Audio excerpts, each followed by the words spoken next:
Heard. Properly posted. Mr. Kalish, would you take the roll, please? Carroll. Miller. She's on the screen. She's on. Brewer. Here. Seep. McKee. Here. Renish. Luck. Here. Manning. Gotcho. Glassburner. Gentis. Here. Turk. Here. Cosgrove. Here. Frank. Severson. Williamson. Here. Cooey. Here. Fleming. Here. Voice. Here. And McGuire. Here. You have a quorum. Mr. Kalish, would you also lead us in the pledge? I pledge allegiance To the flag of the United States of America, and to the republic which stands, One one nation, nation, under God, indivisible, with liberty and justice for all. Thank you. Tonight, we have a very short agenda, number-wise, but we really intend to get into our board rules, why they're the way they are, and we might do to make some changes here and there. And joining us tonight, two gentlemen, Andy Phillips and Ben Kennard from the law firm Atolis and Associates. They work closely with the Wisconsin Counties Association. That's right. And we've invited them here tonight to elucidate us and to educate us and to help us as we wind our way through this. We have an 8-point agenda. I'm looking for approval. I'll second it. Okay. McGuire, Fleming. The minutes of January 16th. Minutes. Motion carries for minutes to be approved. Yes, carried. Sorry. We didn't vote, did we? We should vote on it. All right, let's vote on it. All those in favor of the agenda signify by saying aye. The minutes of January 16th. They were published in our digital format. If anyone has any changes, corrections, or challenges to those minutes, I'll hear them now. If not, I'm going to declare them approved as published. Public comment? See no one from here. See our director of Pine Valley is here. And Jimerson. And that takes us to number 6, discussion of possible action, revisions to the Richland County Rules of the Board. Dispatch. Okay, so as you all know, as you gave me permission to work with Andy Phillips and looking at our board rules and our committee structure to ensure that we're laying a really good foundation for how we move forward as an organization and that we ensure that we are legally compliant and doing things the way that we should be. And so Derek and I sent Andy all of our former information and said, have at it. So kind of what you have in front of you, what he has sent are suggested changes, and he can talk through those a little bit. We have met and talked through them so that Derek and I understand where things are at and why they are the way that they are. But we think you all need to be able to have that dialogue directly with Andy. These are your rules. This is the way that you want to function as a board. And so I think it's just extremely important. And I'm so glad to see so many of you here because it really is, this is your baby. And so we just want to make sure we're doing it right. So with that, I will turn it over to Andy and Ben. Thank you, Candace, and good evening, everybody. Pleasure being here in Richland Center. Thanks for having us. This is an undertaking. This is my attempt at elucidation, by the way. I'm going to do my best, Mr. Chair. This is an undertaking that a lot of counties are going through right now. I've assisted different counties at different times in trying to establish the foundation for how it is that county boards exercise their governance responsibilities. And as much as every county is the same, every county is different. All counties are governed, of course, by Chapter 59 of the statutes, but every county has different ways of doing things. And so your administrator's admonition that these are your board rules is 100% correct. These are your rules. And so you have to make the decisions and bear the responsibility for establishing that foundation for how it is that you're going to govern here in Richland County. I will tell you that having done this for going on 29 years for county governments all across the state for the Counties Association, that establishing that foundation is so critically important. It establishes the foundation and the basis for making decisions as a county board, as committees of the county board that then filter on to your county administrator and your county staff. And so having the discussion about the board rules and what you want to see in place for Richland County government is an incredibly important conversation. And ultimately, you may look at the board rules and say, that makes a lot of sense, Andy, that's awesome. Or you may look at some of them and say, that makes no sense whatsoever. And that's fine. I am here basically as a facilitator in this discussion and to provide you with my insight as to what I've seen work across the state and what I've seen not work across the state. I don't sit in the seat that you all sit in. You're the elected representative for the people of Richland County. And so ultimately it's up to you to tell me what you think is going to work best. And hopefully I can provide you with, again, that type of insight that I have given my experience and history to provide you with the information you feel necessary to make an informed decision about what your board rules need to look like.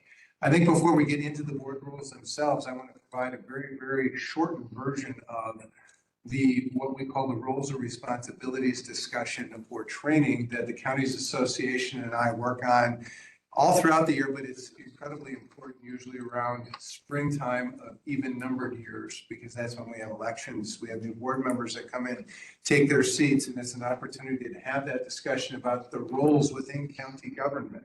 And so this is a very, very shortened version of the typical discussion that we would have with county boards across the state. Do we have that PowerPoint that we could pull up, Candace? It's in the packet. It's not a long PowerPoint, but I think it's good to have that discussion. Oh, thanks, Steve. So once we get that pulled up, I can go through some of the slides quickly. And if you ever want to have an expanded discussion about roles and responsibilities in county government, have a conversation with the Counties Association. We, like I said, go all over the state having this discussion with different county boards. So we'd be happy to have that discussion with you all as well. 6A. I know I share.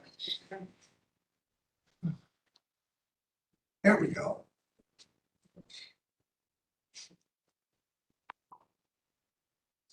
So if we begin the discussion about why are we even talking about roles and responsibilities in county government, I want to emphasize the fact that no counties are exactly the same in the way that they organize themselves and the way that they govern themselves.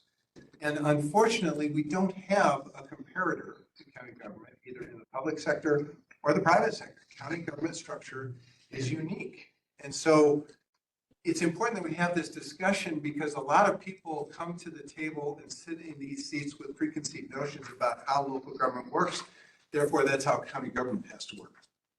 If you look at what county government does and the vast different level of services and type of services and character of services that we provide to the citizens, whether it be human services, law enforcement, land and water, zoning.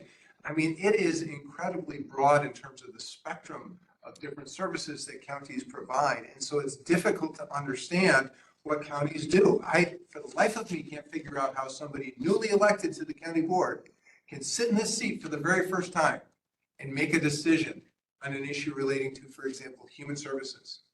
Because that's not an area of government, county government, that touches a lot of folks.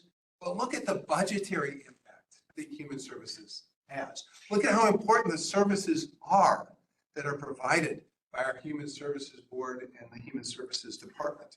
And so, given the unique nature of county government, I think it's important to have discussions like this about roles within county government to, again, provide the foundation to do an effective job as county government.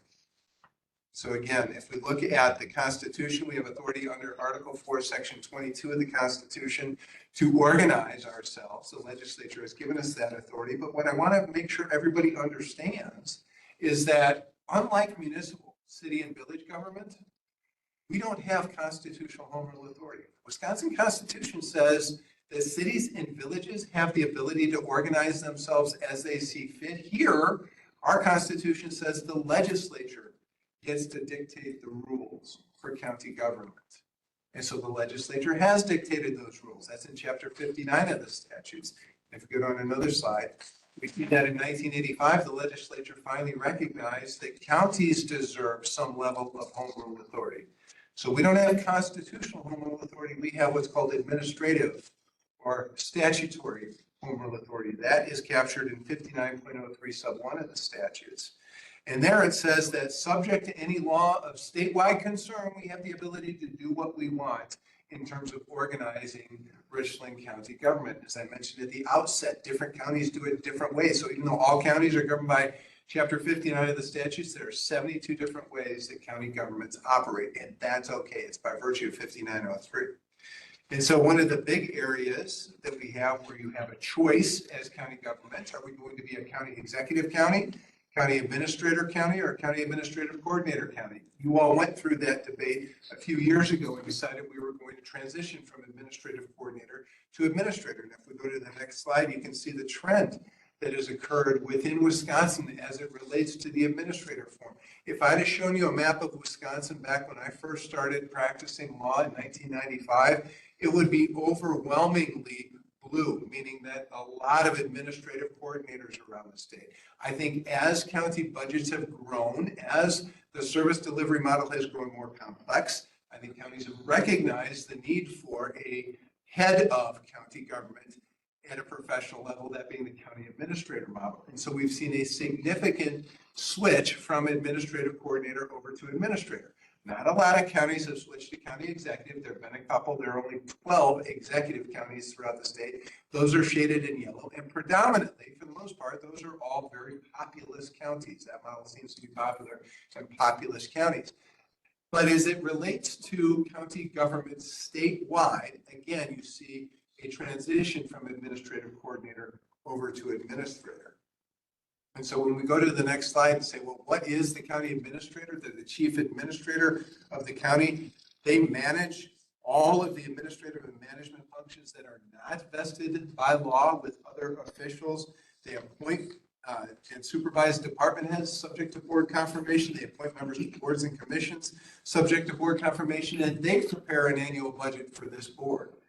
And so when we look at the next slide, when we look at the role of the board in the administrator model, it really is a recognition of the legislative or policymaking function of the Board of Supervisors as it relates to oversight of Richland County government. You are responsible for one employee in Richland County. That one employee is Ms. Pesch, and she is responsible to you. If you don't like the job that she is doing, what's your recourse? You have the ability to terminate her position, terminate her. And so when we have a problem with human services, we have a problem with land and water, we have a problem with zoning, we have a problem with highway, who do we talk to about that problem? We talk to our county administrator. And that's, in my mind, the beauty of this model is that we have one employee to work about, think about, to work with, to think about, to worry about. All right, we don't have a whole number of different employees. Now, it's mixed up a little bit because nothing in county government is easy. We have these goofy creations called constitutional officers, and I say that with all due respect, Eric, that they are goofy creations. We have free agents that don't exist with other layers of government. You don't have constitutional officers at the city or village or school level, but we have them in county government, and it's a relationship that evolves between county board and constitutional officer. But for staff of the constitutional officers, that's still something that the administrator is responsible for. So in reality, it's a very simple model when it comes to the county administrator model, is that there's accountability between board and the administrator, and then the administrator and the balance of staff. And so I asked the question at the end, if we look at County Board of Supervisors, next slide. If you're serving in a legislative and policy-making function that you don't have operational control as any single county board supervisor, even if you're appointed county board chair, even if you're appointed committee chair, why in the world are we called supervisors? We don't supervise a doggone thing. It's a historical term. That's it. I wish, given my desire, I wish we could go through chapter 59, use whiteout, and change the word supervisor to board member everywhere it comes up in the statutes. That's a more accurate reflection of the role of a county board member within Wisconsin county government. But board supervisor is there. And believe me, I've had conversation with folks who think that I'm a supervisor, therefore I get to supervise employees. And I try to tell them all the time, you don't really have individual authority to supervise any particular employee or department head. That authority rests with your administrator. And so as a supervisor, you have to serve as a member of the collective legislative body within Richland County government. And so if we look at the next slide, the county board functions, and there's a list. I don't need to go through the entire list, but there are a couple that I want to point out here. About halfway down, you see one that says focus on long-term rather than past or short-term. And so if as a county board, if we're being proactive instead of reactive, if we're being policymaking as opposed to operational, that means necessarily we're going to focus on the long-term goals and vision for Richland County government. We're going to leave the day-to-day responsibilities to our administrator and to staff. Second from the top, establish the county, second from the bottom, I'm sorry, establish the county's vision. How many of you have been called visionaries by somebody other than your spouse in the last 6 months? All right. Shouldn't it be our aspiration to be considered visionaries? Wouldn't that be really cool to be considered a visionary? Well, we do that by focusing on long-term strategic vision for the county. We're going to be proactive instead of reactive. And so we contrast that, next slide, with the role of administration, that being administrator, department heads, and county staff. They are focused on the short term. They pay attention to the details. That's why we pay them. They implement the policy that this board establishes. They have to focus on the smaller functions within county government. And in order to do all these things, we expect them to have specialized training. And so when we have an understanding of roles and responsibilities as it relates to the legislative body of Richland County government, as opposed to the administrative function of staff, administrator, department heads, then we have a better understanding of how we work together to achieve what it is we need to achieve as county government. And so next slide, if we look at county staff, I have in here that they have an obligation, and I use that word intentionally. They have an obligation, not a choice. They have to implement the policy direction provided by this board. They don't make policy except as authorized by this board. So the next slide, this is where I usually get into trouble. Think about your help wanted ads. If you were recruiting a new highway commissioner in Richland County, what is it that you want to see with your new highway commissioner? You want them to perhaps be an engineer. You want them to be accredited in some form or fashion. You want them to have experience with highway departments, road work, and things of that nature. There's probably a list of things that you want to see in your new highway commissioner. And you're going to go through interviews to determine who's the best and brightest candidate to take care of our Richland County highway system.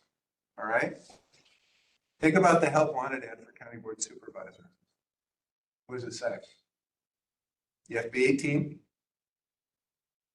Can't be a felon. You have to live in your district. That's it. That doesn't mean that we have all sorts of talent that resides on this board from varied backgrounds, some with degrees, some without degrees, some who've owned businesses, some who've not, some who are involved in agriculture, some who aren't, some who have advanced degrees, doctors, some who don't.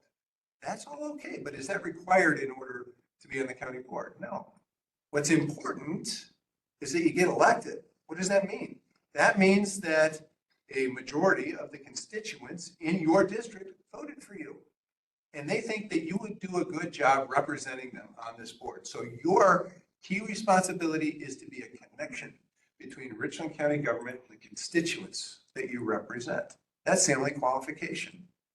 In terms of all of the other requirements associated with the highway commissioner, make sure you hire the best and brightest to carry out the policy direction that this board establishes. All right? Next slide, please.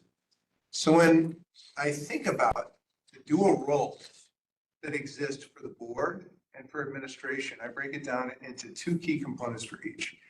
As a board, you establish the policy direction for Richland County government, and you hold the individuals responsible for carrying out that policy direction accountable. And here you've got a relatively simple job with that because you have one employee that you're really worried about. That's your county administrator, all right? The dual roles of staff of your administrator, your department heads, is they have an obligation, not a choice, an obligation to carry out the policy direction that this board establishes. And then they also have a duty to provide you with the information and advice necessary for you to make an informed policy decision. Okay? So those are both of the roles on both sides of the equation between board and staff. So we have some provisions in this that talk about working together as a goal. It says GOAD on there. That's obviously a typo. I didn't catch that, so I'm glad I'm pointing that out. Between the board members and your administrative team, how do we work together as a goal? What should be our aspiration? Well, first is, and I think this is most important, know your job and try not to interfere with that of the administration. I say that to the board, but I could also say it to administration. Know your job, stay in your lane. If we understand roles and responsibilities, a lot of the disputes that we're going to encounter are already solved. We know who's going to be making what decisions when and where. We're not going to have that argument. We know what our role is as a county board, and administration knows what its role is as administration. We devote the time necessary to do a good job, whether we're on the board or we're on staff. It's okay to admit that we don't know something. I use the example at the outset of this discussion about sitting in the seat for the very first time having to deal with a human services issue. I have no idea how I would have done that. I admire you all for the number of things that you have to become informed on to make decisions, oftentimes multi-million-dollar decisions. Your budget is a big document. It's got a lot of zeros behind those numbers. That's a big time decision to make. And so admitting that you don't know something is okay. That's why you have an administrator. That's why you have department heads. That's why you have staff. They are the ones who have to know this stuff, and hey, they are obligated to give you the information necessary to make informed policy decisions. We're not going to jump to the conclusions on either side, administration or board.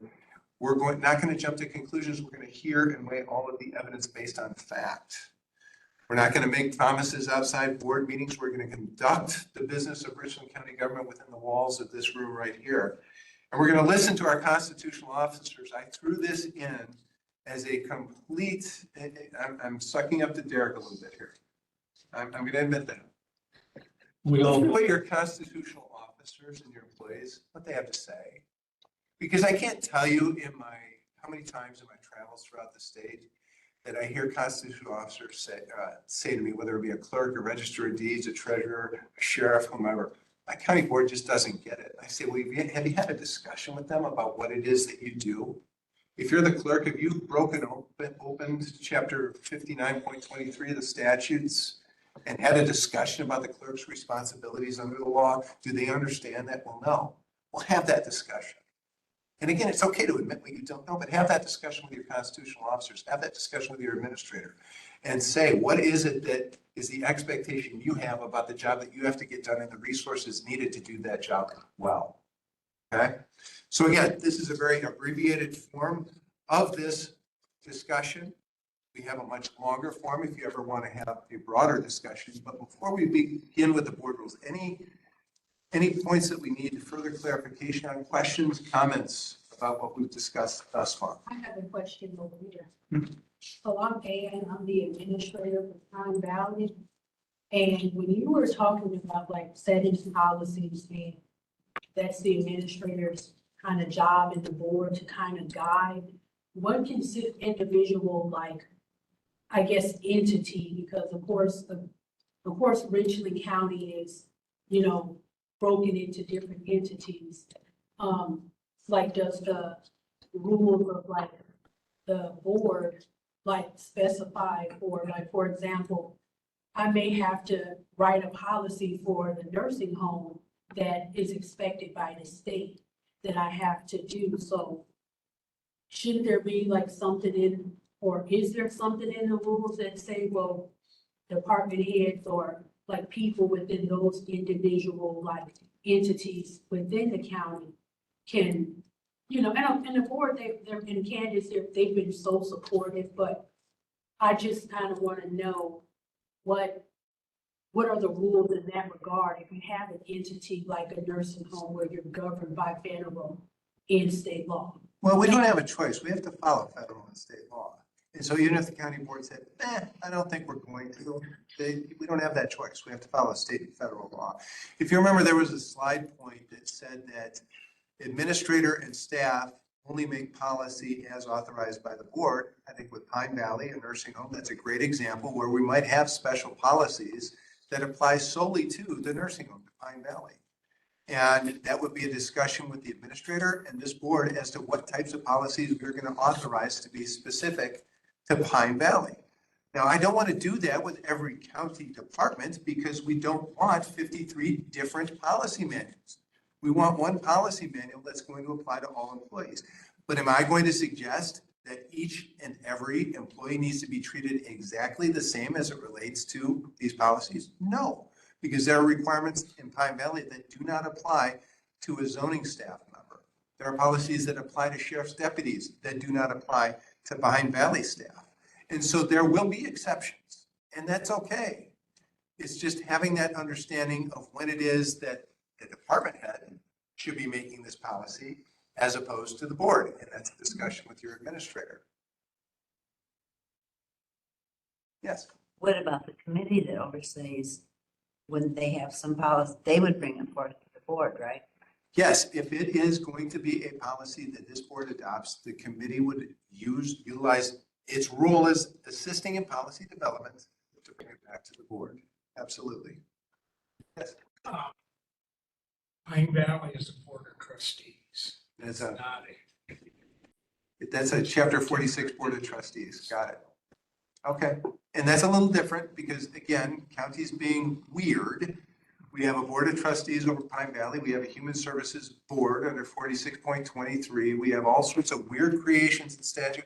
We have a chapter 83 highway committee. So nothing can ever be easy in counties. That's what I always say. And that's why I'm very thankful because I have job security and that's okay. But yes, a board of trustees is different than a committee of the county board.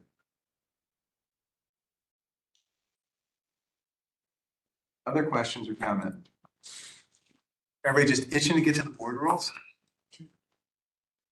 I don't know if itching is the right word. So if we go through the board rules, let me just give you a couple of comments. Thank you.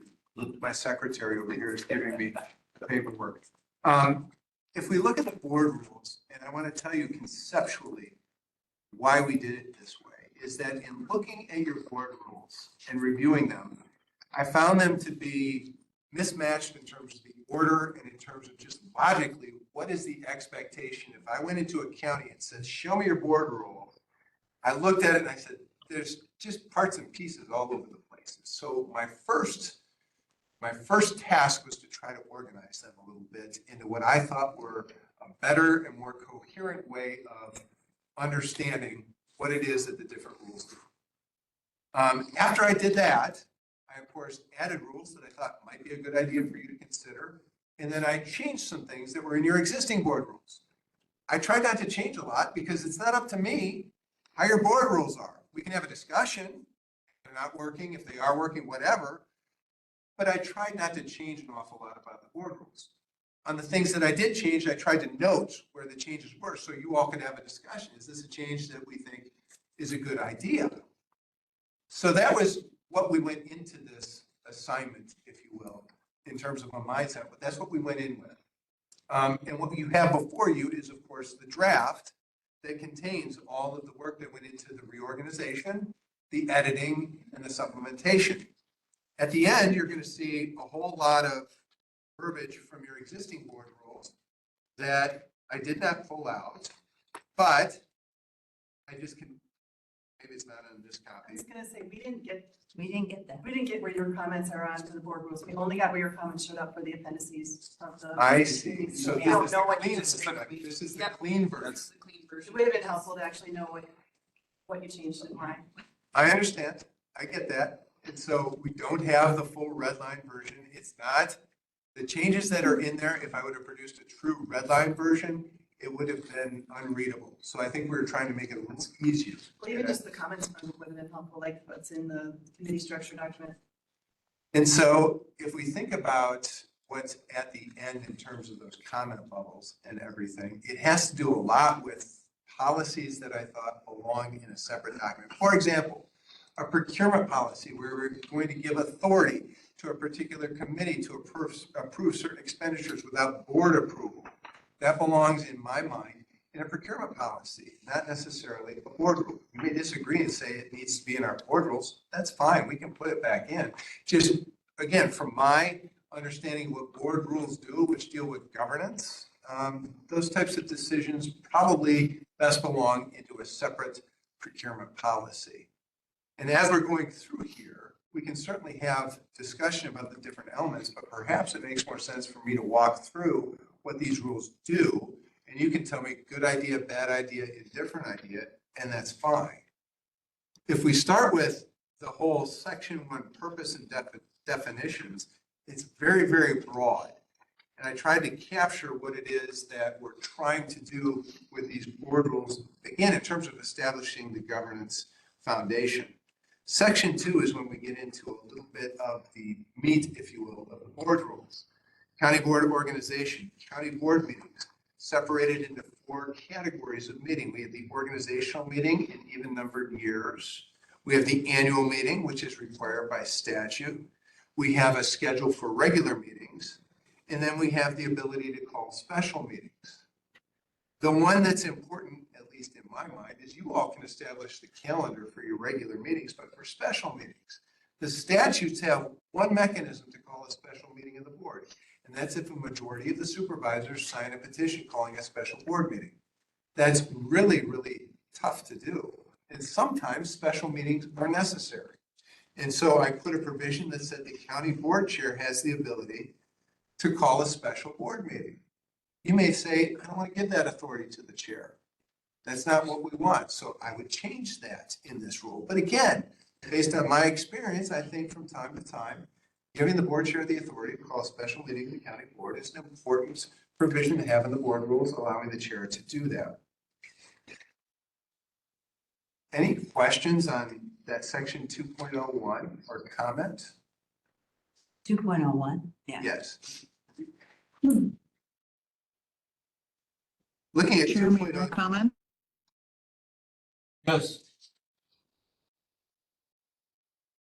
Go ahead. I'm just wondering, under special meetings, if for some reason the chair isn't available or doesn't want to, if a majority of supervisors want to have a special meeting, is that in there somehow?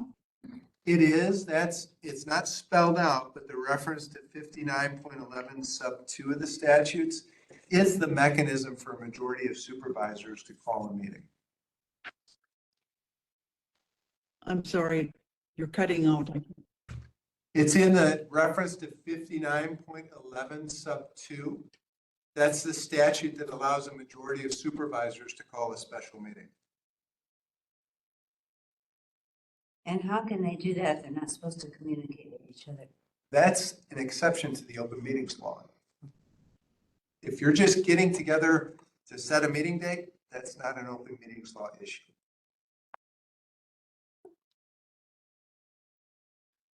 Section 2.02 is generally a pretty healthy topic of discussion in many counties, and that is who sets the agenda for board meetings.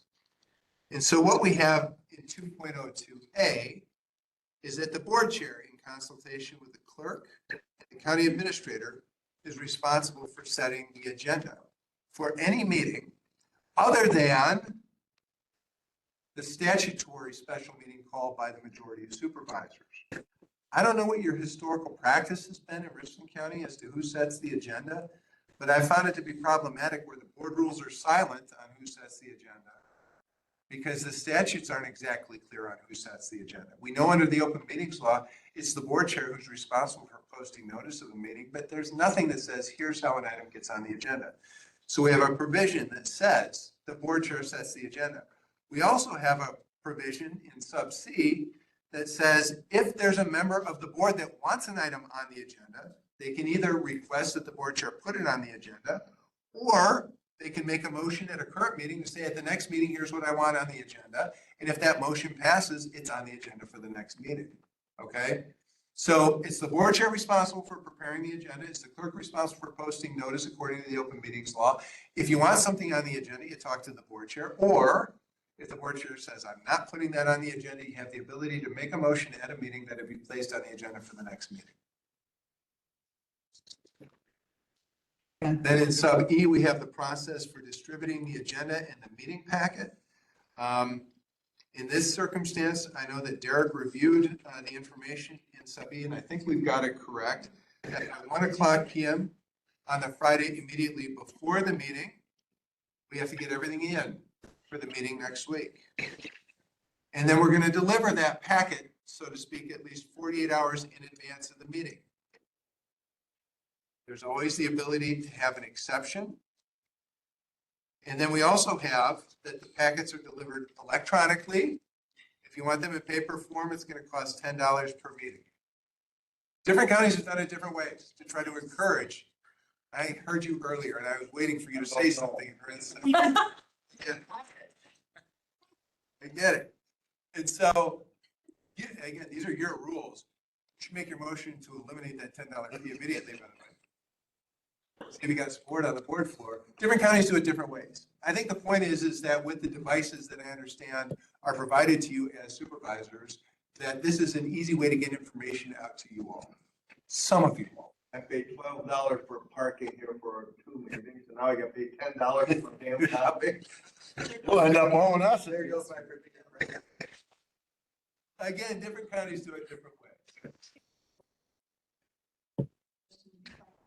Gary, I will personally make you a copy. Well, I will personally get my own damn computer if I get rid of it.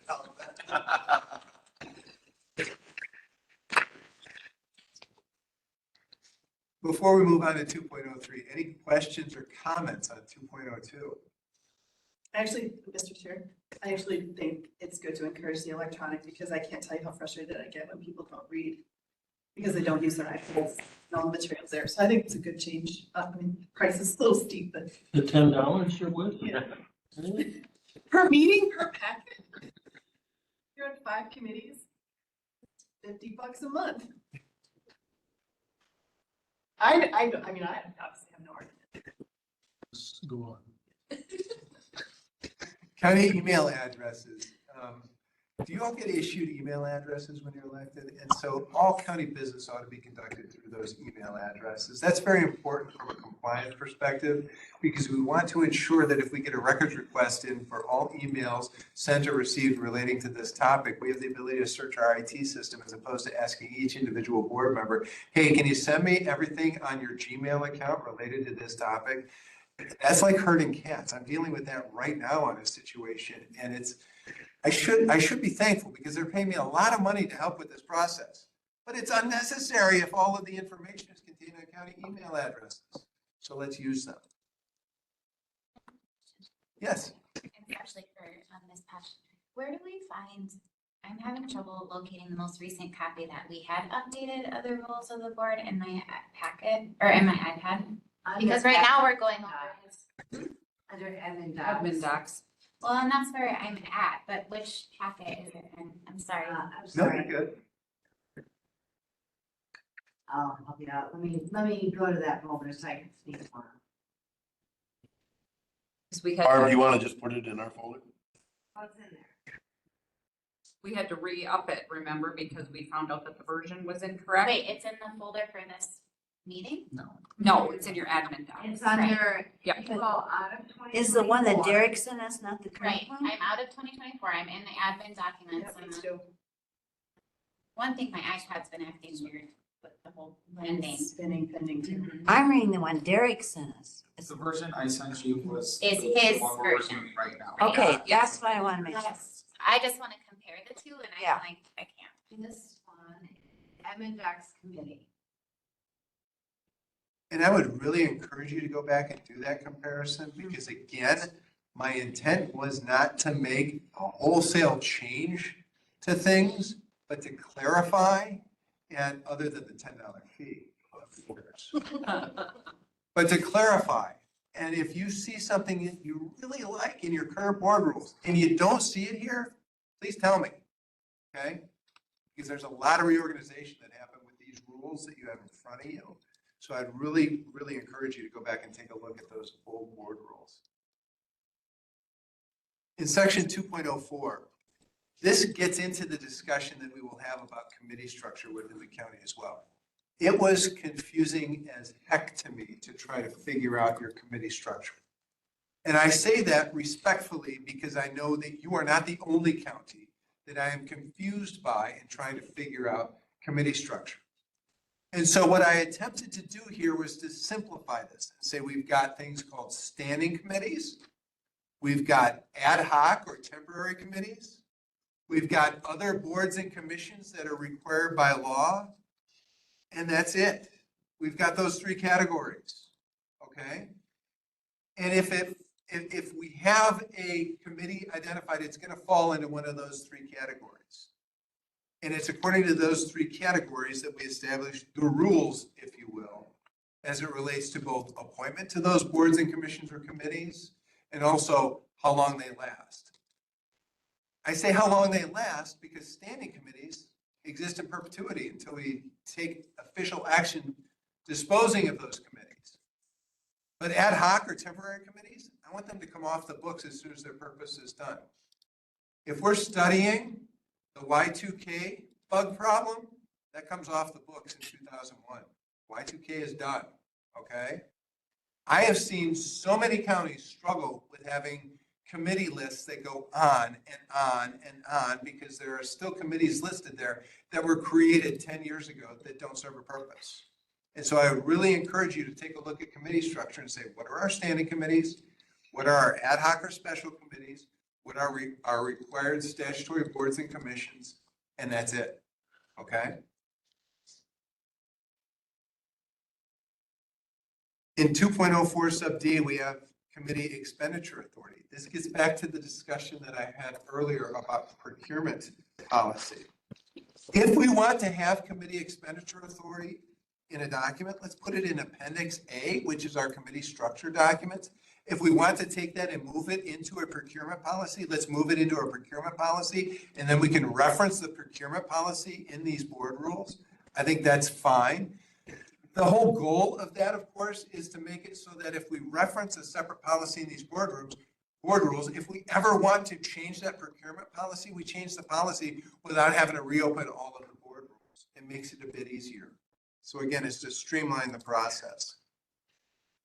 Yes. Right now, I think like committees can approve expenditures of $5,000 or is it $10,000? Some are, it's different. On highway, it's up to 50,000.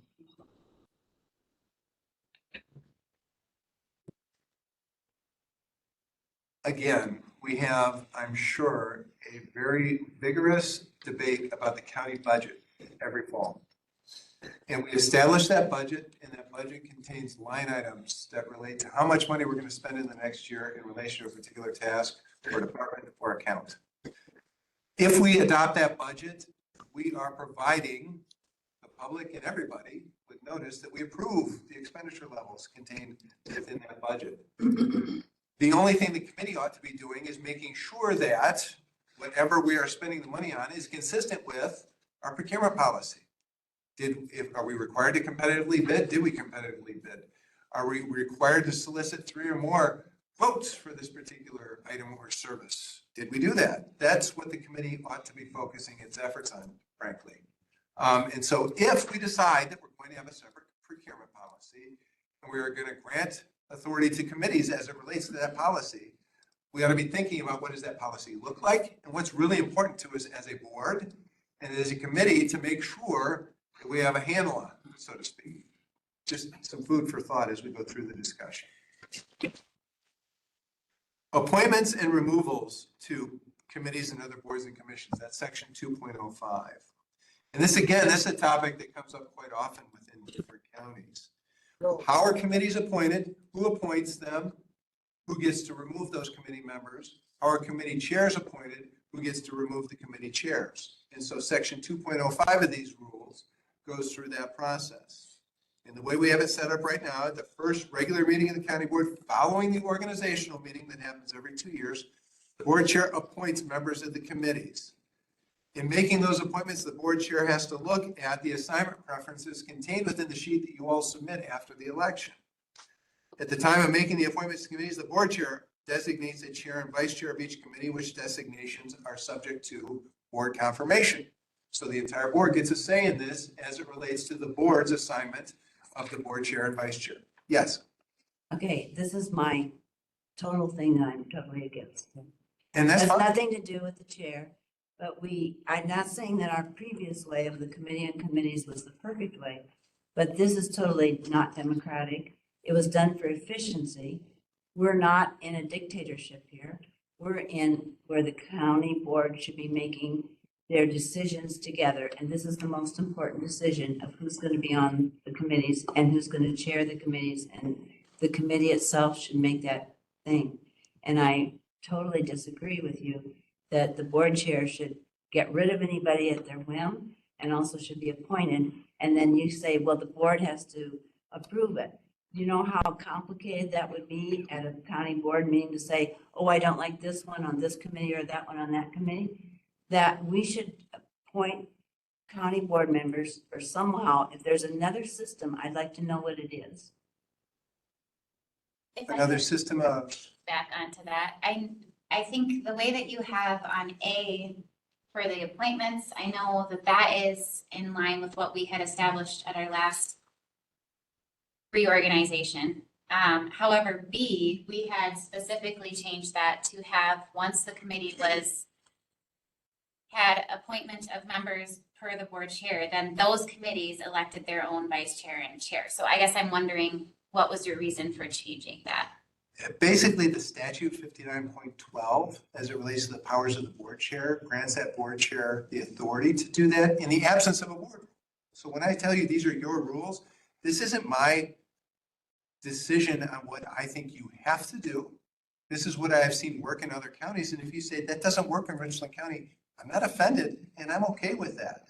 I can tell you that in other counties that have used a committee process to appoint committee chairs, that it oftentimes leads to disagreement because the committee chairs have to work in tandem with the board chair. And if there's disagreement between those two individuals, it leads to problems. But you might say that's a problem we're willing to live with in Richland County because it's important to us from a democratic perspective that we have a voice in who the committee chairs. And I am not going to disagree with you. I'm okay with that. And so you need to decide from a structural standpoint, not just what is efficient, but what is going to lead to good governance. And then you have to tell me, this is what we believe good governance is in Richland County. And then it's my job to make sure board rules reflect that. Richard? I think now the way we do it is the committees are formed. I valid board of trustees. And the board of trustees of the committee elects or appoints their chair and vice chair. And that's worked right. You appointed the chairs, didn't you, last time? No. Well, they didn't on the application. He appointed them. Well, and I think, Andy, you need to decide, I mean, how far were you hoping to get tonight, number one? Number two, when do you want us to ask for changes? Right. Well, I think if we talk about the process with this, you dictate the process and you take as much time as you need to get through this. And I don't want to rush anything. Tonight's the night for asking questions and having discussion about these items. I'll take notes, but then you tell me, when do we want to get back together and actually work through some of the changes that you all want to see? And ultimately, a majority of this board has to say, yes, that's the way we want the board rules to read. I understand that. So if we just have the discussion, I'll make notes, you make notes. We get back together and say, okay, here's what we need to have changed from what you have. I think that makes sense. Ingrid? Yeah, Mr. Chair. I also had another question on this because this is something that I've thought about, we've had discussion about since we reorganized. In your experience working with different counties and their board rules, what have you seen as the most common for appointments to committees? Is it typically the board chair doing that with confirmation of the board, or have you seen other counties where they do still have a committee or some other process of appointing members? I don't know if there's a majority. There's an awful lot where it's board chair without confirmation by the board. And I personally, I'm not a fan of that because ultimately then it does look more like a dictatorship. So I like to have a feature of board confirmation. I don't mind a committee on committees doing it either. I think that if we leave it to the entire board, it just leads to a very lengthy meeting. No. And that's the issue. So I think that somewhere between the whole board doing it and board chair having sole authority is what works best. Whether that's board chair appointment with board confirmation or a smaller group, the committee on committees making those appointments. I think one of those two probably work best in my experience. Mr. Chair. Yes, Melissa. So last year, or 2 years ago, we did everything in our organizational meeting. We also then did the appointments, which I think was where we went wrong because it was really rushed. I don't know how you felt, Marty, trying to It was decide. unwieldy. Yeah, Carol. so I'm assuming when you're talking about, now we're talking about going back to the other way where we would have to do the appointments or late April? That says at the first regular meeting of the county board following organization. Yeah, so would you have that earlier or would it wait till the third week in May? Because I think that's, like, department heads and other people had concerns because there was such a gap from our organizational Yes. meeting to that third weekend in May with no committees to make any decisions on anything. So what is the plan as far as when is that next meeting where the appointments would happen then? Would it be? That was the problem, yeah. Right, so would it be in April, the end of April? Would it be the first week of May? Like what? How big of a gap would we have? Is my question. Well, the 3rd April is prescribed by statute, right? Or an organizational meeting, Wait, no. 3rd What? Tuesday in April. You can't have it before. Didn't we have it the 2nd April? You could have it the next day if you wanted to. I mean, the statute says by June 1st. And Yeah, so so if we did the 2nd Tuesday, because it's always the election's the first Tuesday. it is. So we had an So they organizational say we meeting couldn't Tuesday. speed it up. Statute requires third Tuesday. Oh, it does. Yeah. Okay. But there's nothing stopping. Here's my issue. I'll put it this way. If you do everything at the organizational meeting, what I don't like is you may not know who your board chair is going to be. And so we elect the board chair, then the board Right. chair immediately makes I appointments. agree. And it leads to, in my mind, rushed decision-making. That doesn't make a lot of sense. And so I like there to be a gap. How big that gap is, how much your department heads want to make sure it's not a month-long gap. And that's up to you all. But I think having that organizational meeting, we have a board chair, whether it be a committee on committees or board chair appointed subject to board confirmation. A week later, we get back together for purposes of finishing the organization. I'd be good with that. I think that makes sense. So the 3rd and the 4th Tuesday.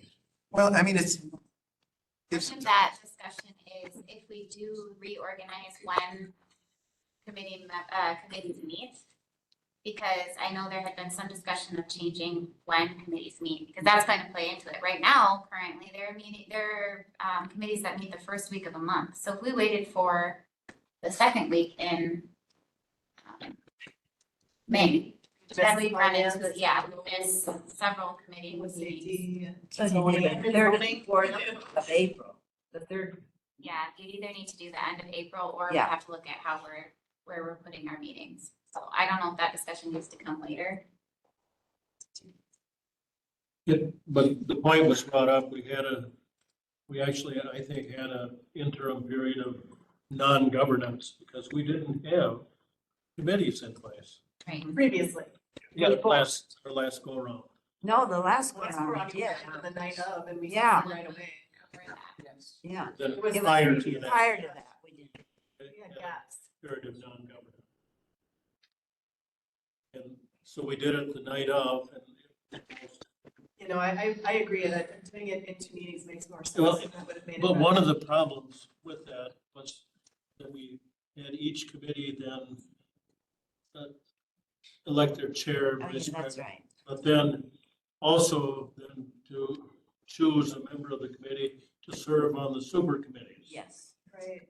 And that really, really complicated. yes. Right? Again, which comes back to this, are we gonna reorganize committees again? I mean, there's a lot of suggestions about committee structure in the other document, so it almost feels like, Oh, they didn't change anything in the committee structure about the rules, or I didn't see any notes about changing the rules makeup or the finance committee makeups. So it still Not says those two members from executives, each, right. yeah, so that problem still exists in how it's currently written. A lot of the changes in the Mr. committee Turk. structure were statutory compliance, not necessarily, you're right, Right. the actual makeup. Vice Chairman Turner. Previous to any of these changes, we used to have a process where we'd have our first organizational meeting, you'd elect the chair, and then they would elect the committee on committees. And then there was a week or two intervening while the committee on committees met to make the appointments. We met again, everybody got their committee assignments, so it was a minimal gap. Even if we don't have a committee on committees making those assignments, we could still follow a similar timeline where there's a week or two intervening between the organizational meeting, electing the chair and everything, and then everyone regathering to get their committee appointments and assignments. I mean, under that scenario, it was the first meeting of each committee where they voted for a chair and a vice chair at that meeting. That's That true, they didn't were happen. not assigning chairs of the So committees. at that yeah, point. it just happened at the first Yep. meeting. True. Yeah, but finance was its own committee back then, so. It was an elected committee, yeah. Groups to do that, Right. you know, Can so. we plow on or? We can't. Well, I'm just gonna say one thing about that structure of the thing. We never then on our agendas we had this appointment to the finance and to the rules, but back on our normal committees, we never had on our agenda for them to report back to us. So it seems sort of ridiculous that we appointed them to, but we never got that communication. It's your fault. I Put it know, on the- but it's everybody's fault. Every committee was like that. I'm just saying we gotta Yeah. figure that out. There's a section about the agenda, so that. Yep. Sorry. I've got this section circled, and it's needing further discussion, there's no doubt. I'm personally am a fan of committee on committees. I know. I am too. I've seen it work very well in other counties, for what it's worth. I thought it worked well here. Yeah. We did it. Was able to impose my will, even though. Even through the committee on committees. That's all. Point, right? Well, the most efficient form of government is a benevolent dictatorship. There you go. But you get so much more information when you have a group of people. Well, so-and-so listed this and they're really good because this is their background. And I wouldn't know that. I Exactly. wouldn't know that. I will just note in section D of 3.05, all of the term limits information, that's carryover from the previous version. For what it's worth, I don't see this a lot in terms of term limiting on committees. I think there's arguments in favor, arguments against. It's ultimately up to you all. Obviously, it's your board rules, but that for what it's worth, I don't see that an awful lot. Mr. Chair. Yes. When we had been reviewing the rules, that was something that I did think was worth discussing. I don't know if you want to do it a blanket or per committee, but I know that there are some committees where honestly, the more experience on that committee is the better. It's a long time. It's a long time. I mean, for example, I've been on the Health and Human Services Committee since 2017, and I still feel like there's just so much to always be learning. And so, yeah, I just think it's worthy to have a discussion about that, especially if it's not statutorily required that we have those limitations. New blood. I agree, but I think that there needs to be a balance of that. I don't think that you want a board that's just all people that have been there for 10 years, but it's also if you're recycling and you have, for example, a whole lot of new people on a board like that, where it's a lot, as he mentioned, you're coming directly onto the board and then needing to make decisions that have a lot of impact on something where you have a lot to learn. I think it just needs to be balanced. And I don't think that it's necessarily not been working well. I would just like to hear what other people's thoughts are on that. Richard? Blood, we have elections, That wasn't always true. especially this is coming one. Yes. Okay, The agenda responsibilities in 2.06 fall upon the committee chair.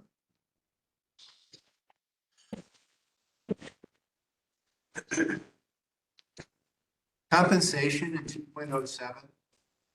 One of the issues, Chair, may I I'm sorry. That's far online. go ahead. Whoever's there. Go ahead, you're open.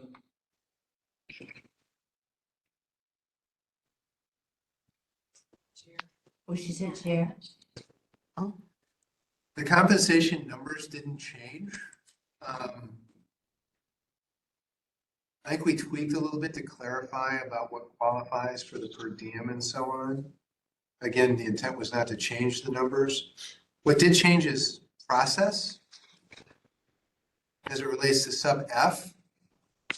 And this is a situation where we start talking about, well, when do we have to submit our sheets for attendance, our expense reimbursement forms and so on?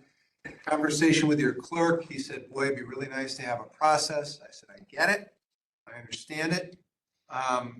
But I don't know that that's something that belongs in the board rules because every tweak to that process then requires you to reopen the board rules. So I put in that the Finance and Personnel Committee may from time to time establish rules relating to the process for per diems and expense reimbursement. Again, it's up to you on what you want to see. I have a spreadsheet that I fill out, which is the form for reimbursement, and I just email it to Eric when my last meeting is done. That's electronic form that the county has. But I use my private email, is that a problem? Everybody uses it. Not to claim compensation, but I would prefer you use your county email though. Say that. Use your personal emails. Right. Open records request. Well, that's exactly right. All of a sudden somebody's digging in your device. No, thank you. Not interested. Even for, Does he use this- He uses Smartphone all the time, his Smartphone brothers. This right You're here, not good lawyers. this one here struggle for me because if we take roll call every meeting. So it's already in the minute. So and me personally, I don't feel I should have to fill out time card. I just, and typically I don't, but, to me, that, the whole purpose of it is we take roll call every meeting. I shouldn't have to do any more than that, in my opinion, but that's just me. But there are other meetings where, But every meeting has a roll call. well, I attend a lot of meetings where there may be roll call, but there's no one from the county there. You know, Well, and I understand that in your capacity, maybe it's different, but the rest of us typically don't. take roll call at HHS? You should. it's on the agenda though, right? No, it's not. Oh. It never has been, never since I've been on there. I can change that, but it's what? we don't take roll call at Health and Human Services meeting. It's never been on the agenda. It's noted in the minutes who's present, but it isn't an official Well- roll call. You know, there's a forum. Right, we always make sure there's a quorum.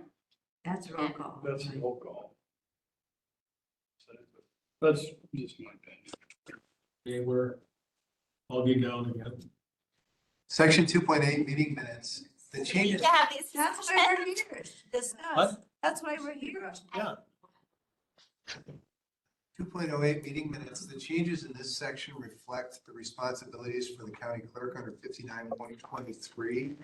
And so it's fine that somebody else take the minutes of a meeting, but what personally I would prefer to see to make sure that we have compliance with all the regulatory requirements is that there be a format and a form so that if we have a department head, for example, taking minutes at a committee meeting, that the department head is in consultation with the county clerk on what those minutes need to look like. That's the purpose of the changes in 2.08 with the minutes.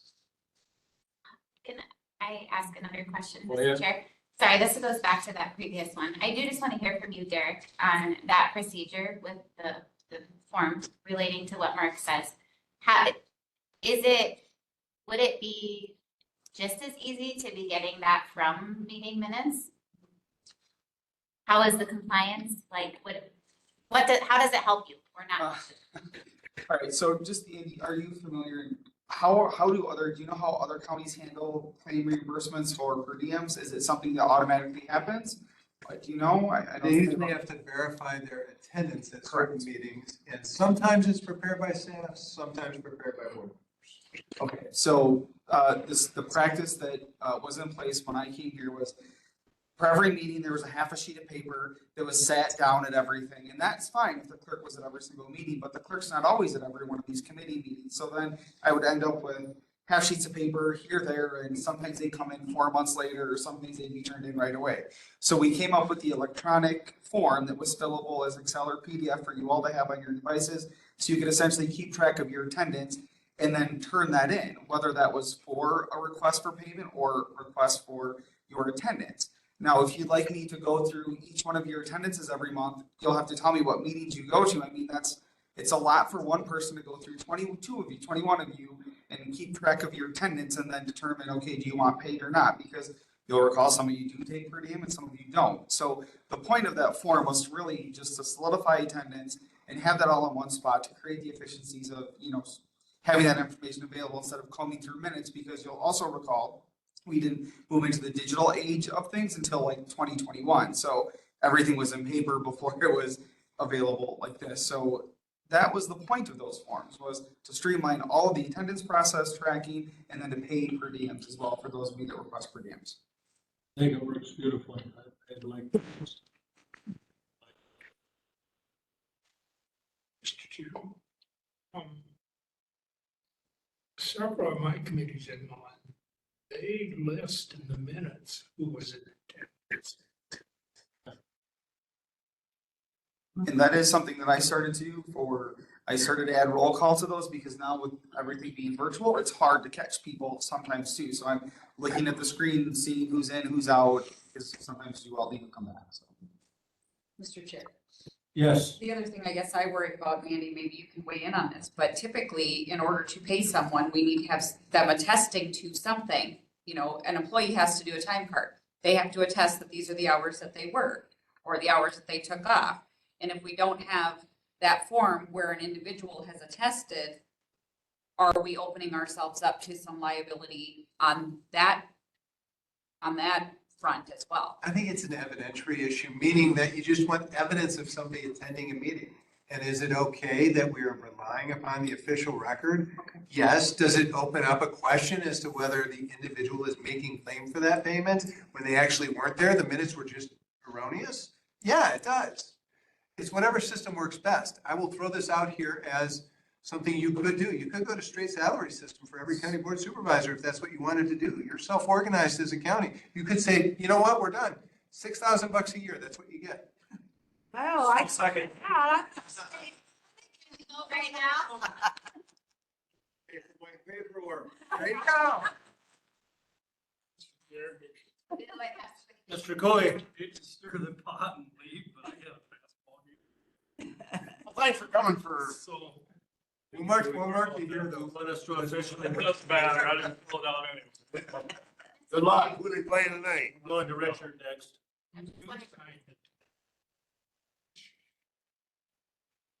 I mean, it's whatever system works the best to document attendance. I don't think we have a problem with the system right now. It works. Ask Derek. Derek's the one that has to process all of that. I'm the terrible person who If doesn't we do do, mine. we do have. The only thing I can see, the girls in Derek's office have to express to us their concern about getting this into their office. I didn't really realize how important it was. Now, let's kind of get out there to the rest of all the board meetings. Right, Mr. Chair, if I may. You may. Thank you. All right, so it is important to have those turned in because there's various payroll ramifications if you don't turn things in when you're supposed to. So that's why I'm always asking you to turn them in because there's quarterlies and all these other reports that go into it. And as I just mentioned, sometimes they get 7 months worth of per diems, like at the end of the year or whatever, and we're really trying to pay things as expenses are incurred. So is the system working? I think it depends on the month. For those of you that fill out your time card or attendance sheet, whatever you want to call it, and get it to me, then it's okay. But if it's not turned in, it's not working. So I think the form itself is working, and I think the way to track your attendance and per diems, doing both, one form to do 2 things works as long as you're willing to use it. If you don't use it, then we go back to scrolling through meeting minutes and trying to find attendance that way. So That shouldn't happen. That should not happen. it depends on how you want to use my time as a county clerk. If you want me to scroll through minutes to find attendance, so be it. Or you could just simply fill out a form on your iPads, these nice digital devices, that do it for you and email it to me and it's done. But that's up to you folks to decide how you want me to do that. So I guess I was going to clarify. So Yes. for attendance, you have to actually put that into something at a certain point in the year? It Like has to- not per diems, I'm just talking about attendance. I don't have to put it into something, but there's, if you Well, want. that's what I'm saying, like, for people who don't collect per diems, Then if the attendance is in the minutes, do you have to be tracking it on a, I'm not sure, I'm only using that for per diems. Okay, So that was- not for attendance, sorry, I should have clarified. Mr. Chair? Yes, So Derek's probably too late to raise this, but just as a suggestion. can you identify yourself? Because Sorry, Mike Wendell, Corp Counsel. Mike Wendell, okay. Excuse me. There's a lot of shall in that section with no enforcement mechanism. It might be worth discussing a waiver of any claim to a per diem if a supervisor fails to turn in the required forms in a timely manner. Is that a question? Comment, okay. I think that's fair. Yep. I think that's fair. And again, I mean, if we have, in my estimation, the county clerk should be able to go to the finance and personnel committee and say, look, this is a disaster. I'm getting half sheets all over my office. I have no ability to figure out exactly who should get paid what, when. We need some rules. The finance and personnel committee comes up with these rules, sends it to the county board and said, here are the new rules. I would like that mechanism in place. That way you're not having the discussion every 3 months about the county clerk ripping out his hair. We don't want that. Mark, Chair, I think we also need to, somewhere within these rules, put an attendance. People, I know there's a few people that have missed a lot of meetings. A lot of board meetings. Yeah, We used to have that in our rules, and you missed so many. well, it may be down here further. But here's the issue. Here's the issue. What happens if a board member never shows up to a meeting? What's the recourse? We sue him for neglect of duty. Oh. How is that supervisor out the door? Mr. Wendell, what was that? You 2/3 said? vote for cause. You have to have a hearing and that may be cause, that's fine, but you have to go through a hearing process. In other words, we can't have automatic, you miss this many meetings, you do this. But here's what I want to do is I want to create a set of rules without a bunch of exceptions. We may have somebody miss 3 consecutive meetings because their father was involved in a hurricane disaster in Florida. That's okay, but if we have it in the rules that 3 consecutive meetings, you're off your committee, it might be a problem. Then also we got to create an exception to the rule. If we have it that either the county board chair or committee on committees has the ability to remove somebody from a committee, then we can have a discussion with either the board chair or the committee on committees. Hey, you know what? This person isn't showing up. I know their father was in a hurricane, but they're just not showing up. We need to do something about this. Give that committee the authority to pull somebody. That's what I would want to see. Then they make the determination. All right? Mr. Wendell put something in the note. Neglect of duty. Yeah, absolutely. That is neglect of duty, but you still have to go through the hearing and have a 2/3 vote.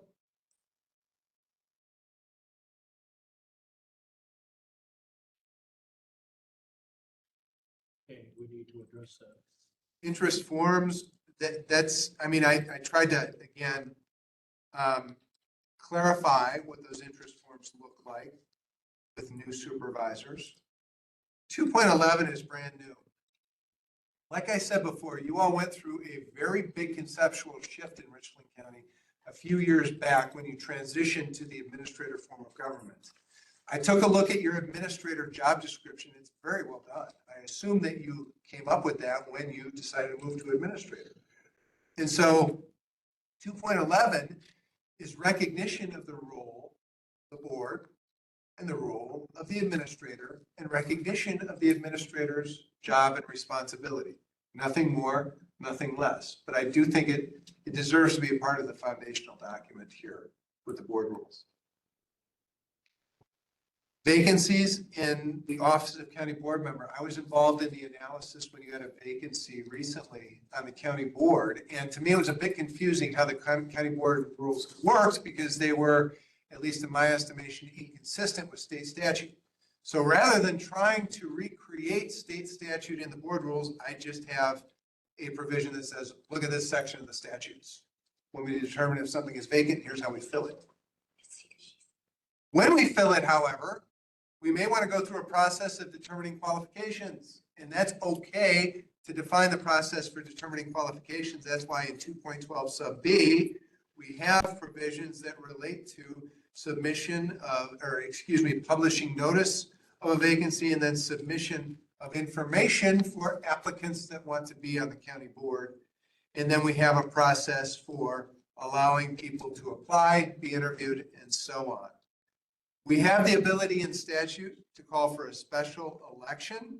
Subsection C of 2.12 is just recognition of that statutory right. And the statute dictates when we can call for a special election and when we cannot call for a special election. 2.13 is I think it is new as it relates to who can speak on behalf of the board, who can go out and have a conversation with the press that says the Richland County Board did this.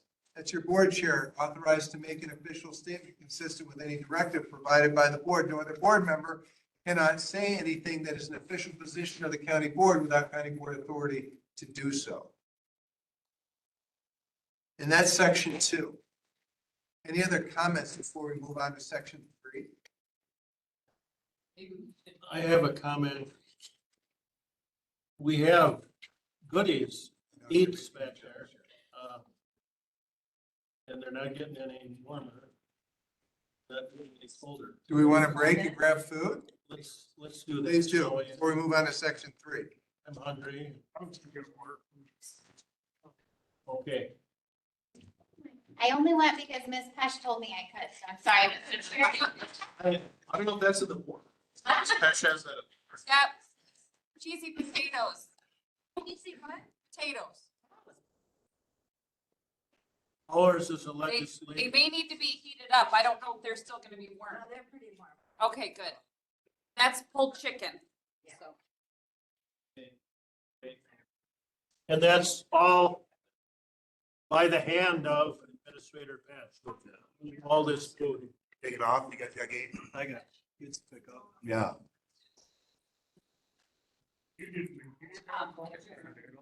That's right. Only when I threw that guy in the locker room. No. I was locker room duty along with. Went down into Rex when he starts wrestling, they're all warming up. Here's a kid's phone laying right on the bench. What was on the bench? Kid's phone. Oh, it's home. Oh. Trying to find out where his next year's competition, what time he was wrestling. You want me to make you some soup, Vern? Nobody was, they were all out. Nobody's locker room. Phone just left it on his, yeah. I did. You mean all this? Goodness. You are right. So you might as well. Well, I'm an expert on cheese and potatoes. Sir. Good, Noah. I feel like it. Making sure that. Well, and you're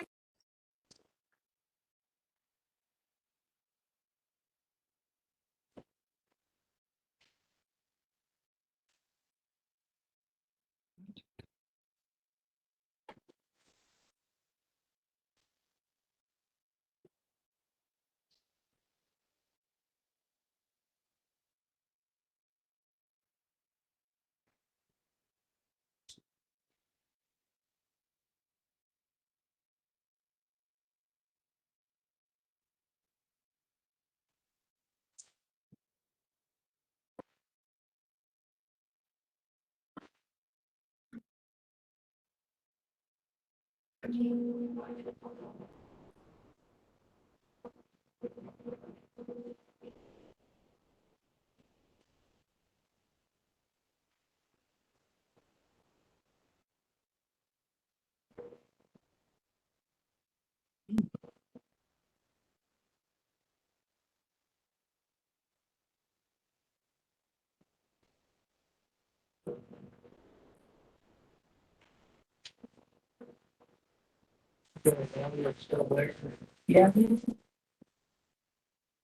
Yeah.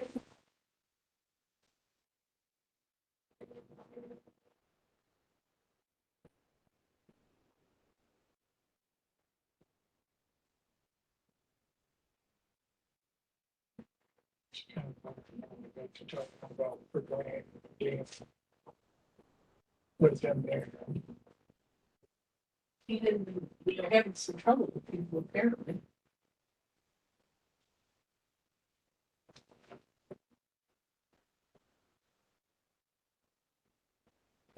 We should be making efforts. Check him. Again. Check out.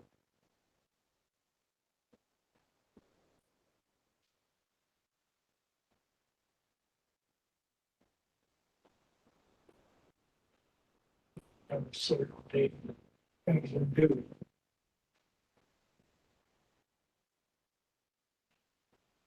I know he gets frustrated with it. I know Derek gets frustrated. Can't play. Floating all different times. Can't keep things straight.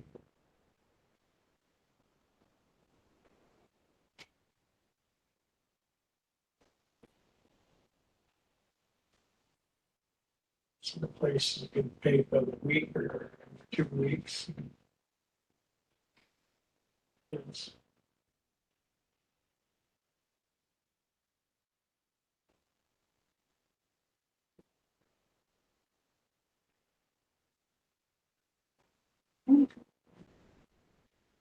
yes.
Oh, I guess you could do it that way.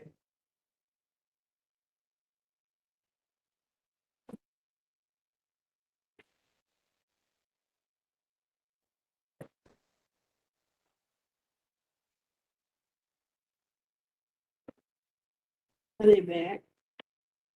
No. Your mic's on.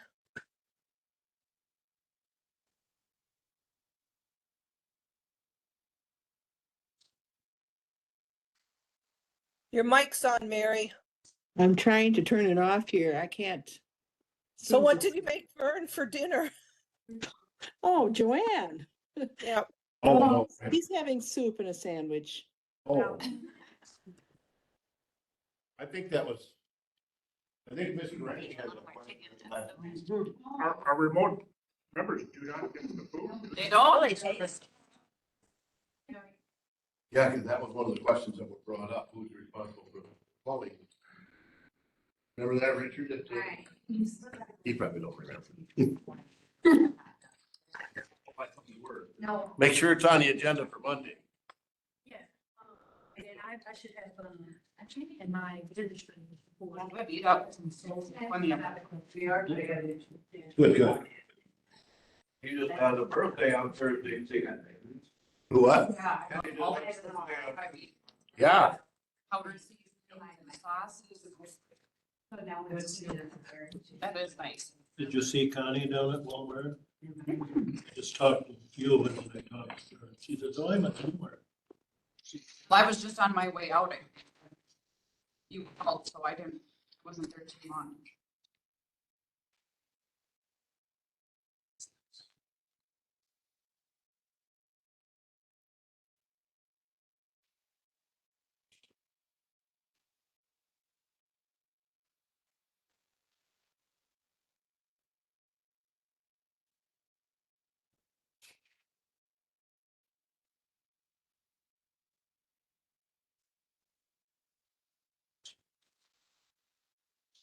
No. It's just information.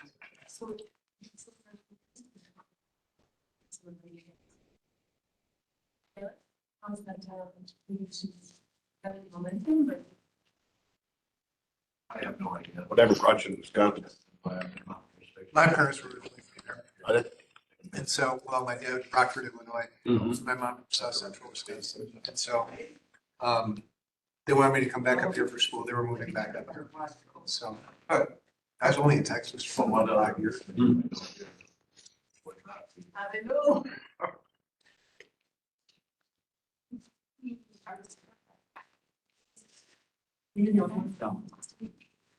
I've worked so hard to find somebody like this. $6,000 a year. Exactly. But do we want them if that's their? Yeah, right. I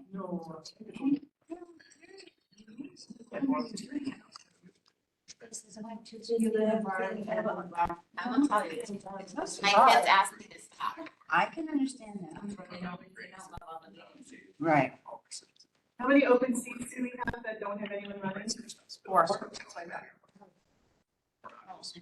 One of them is yours. No, I tried convincing my neighbors, I did, what happened? I've been talking to Shane Dilly. but it's pretty busy.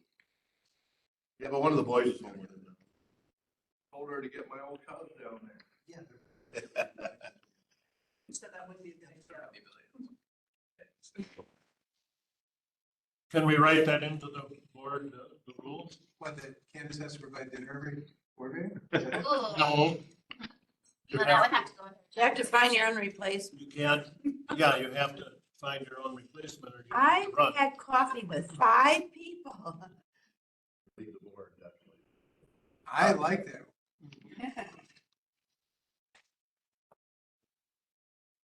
I don't know.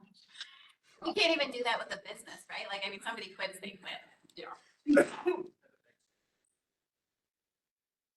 If the board doesn't like the replacement, Right?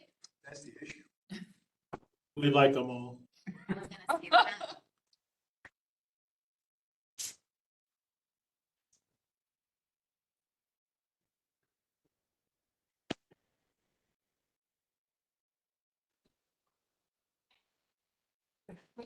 Oh, really? I thought when she thinks she down there. I tried, she said no. Okay.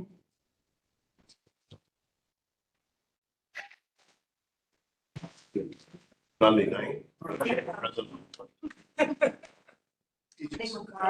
John Dirks. Maybe your house. He's fascinating. Mike Murphy, They all, all those are in your district. Jim Lux, Been on it, what, 38 years? Ruth Wilson, Come to find out, but Why did Tony? they fish in Canada, the same resort. Oh, seriously? Yeah, owned by one of our classmates. That's fantastic. Yeah. I don't. Secretary, it's like, well, I better not go right to the secretary. So, All over. I'm not okay. If they want to close this bridge, no. Let me have it. What? Sons are in 60% of our fire is I don't know. domestic across the bridge. Mark Hill is. Because how long is that? Official. They want to close for 2 years. What's the response time? It adds 20 to 25 minutes. That's life. No. Bad Now you ship the dollars instead of. like, Yeah, that's Never time. mind. Talk to Howard a little bit. And that's why. Mark is, he just started, Gosh. he was promoted to some oh. I told him. bigger job and it's done a lot. Back to DOT.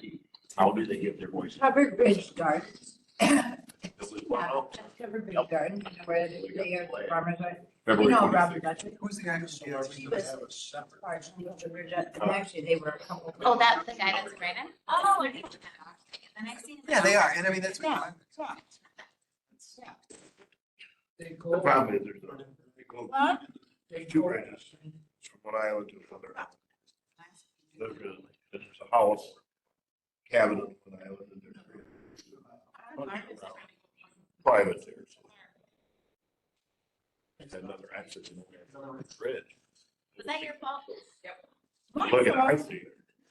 Bridge to the west. I'm not saying that you did it, you're saying that you Tell her.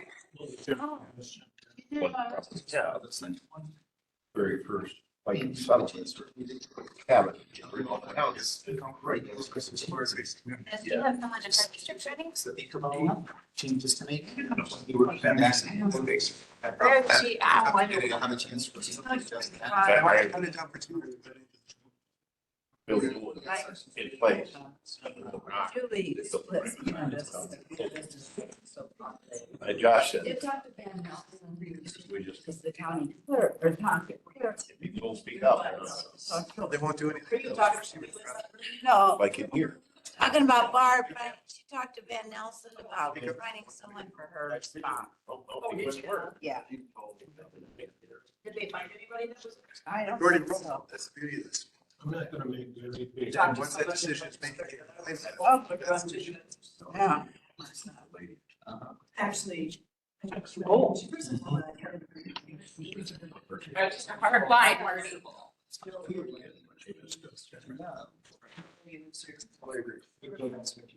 It's hard because you either have. On your own business, that would pretty much be hired to be able to come to these meetings. I know, Some during the day. it's hard. All during the day, yeah. Yeah. And it's understandable why they are, but it just makes it limited, I mean, who can run. Right, it's hard on the staff at night.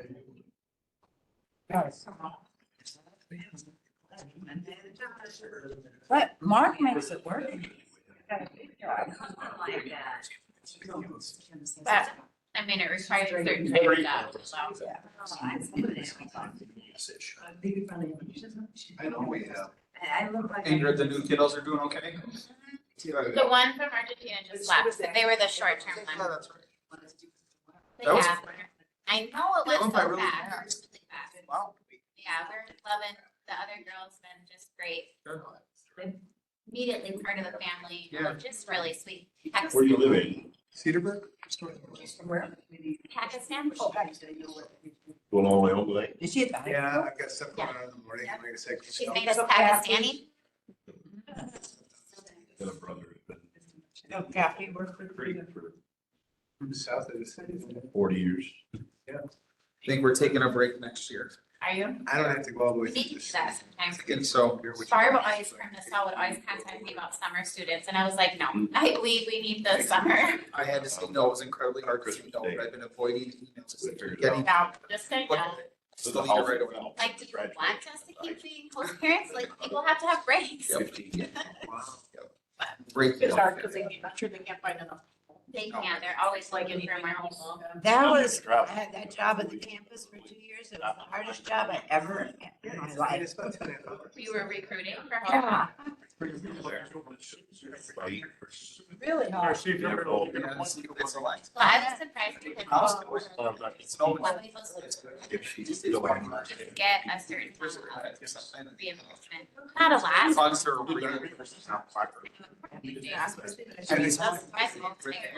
you don't get anything back. You're elected. Like, It's all open. They could. No. Like, just a little bit of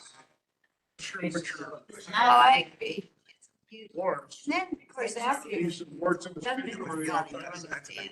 this, my God, meetings all that.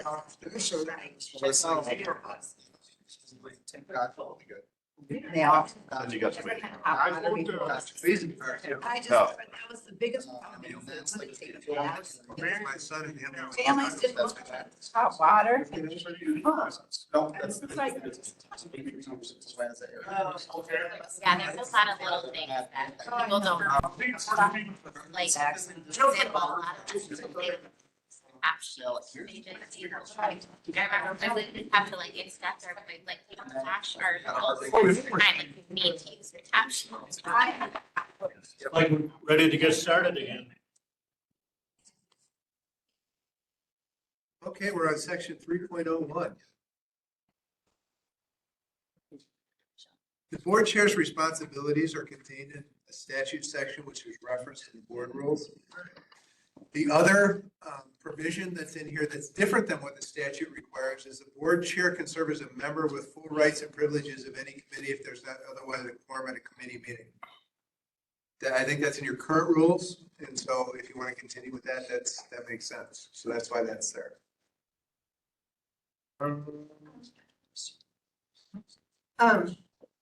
So 3.01 or B, where it's the county board chairs will serve as a spokesperson. I thought we had language about the county administrator also being the official spokesperson. Is that just something That's the county administrator It's in the administrator's job description. for the county, not for the county board. I don't think you should have your administrator speak for the county board, frankly, Okay. because the administrator is not part of it. Oh, I see the distinction.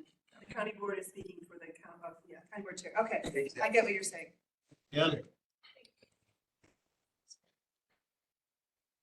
It's really good food. Late to eat now. We have a similar provision about the vice chair, again referenced in the statute. Section 3 is pretty basic, honestly.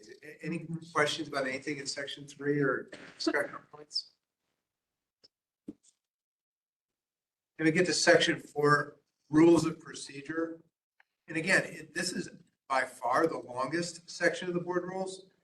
And it should be, because this is going to govern how you operate at county board and committee meetings. And so going down, we've got 4.01, identification of Robert's rules as parliamentary authority. 4.02, authorizing the board and convening committee of the whole at the call of the board chair. And then, I'm sorry, go ahead. I have a question on 4.03. Yes. 4.03 is the interesting, it is. And a lot of counties struggle with this, especially after the pandemic. So the question is, do we, as a general rule, you're not authorized to attend meetings remotely and be counted for purposes of attending unless you're there in person. You can have a board rule that allows for remote or virtual attendance. It's up to you as to how you want to proceed. And I've seen different counties do it different ways. There are some counties that say, you know what, we need people in person because democratic process with the citizenry here, with the press here, they need to be able to see people governing. Other counties have said circumstances are going to require us from time to time to allow people to attend remotely. The process by which people can attend remotely changes county by county. Sometimes the county board chair in his or her full discretion can say, yes, you can attend remotely. Others, it takes a vote of the county board. So again, it's up to you all as to how you want to establish the rules for remote attendance, when it's appropriate, when it's inappropriate. And again, my job is just to make sure that the rules reflect what it is that this body desires in that regard. Mr. Carroll. I just want to add on to that, that as we've seen tonight, the technology can only get us so far. And I myself get much better connection and communication with people in the room. So I think we're less effective if we just carte blanche, let anyone Zoom when they want. Mr. Chair. Melissa? I will just say that quorum, without remote attendance, quorum would be, I chair 2 committees, and it would have been a struggle for many of those committees. When I'm running the meeting, one thing that I think might help is that we could make the requirement that if you want to attend remotely, you need to be on camera. So we know you're actively participating in the meeting. But really, I think we facilitated meetings really well, having remote access. So just my. Mr. Chairman, can I speak? Yes, go ahead. As a person sitting here remotely, I have a few things to say.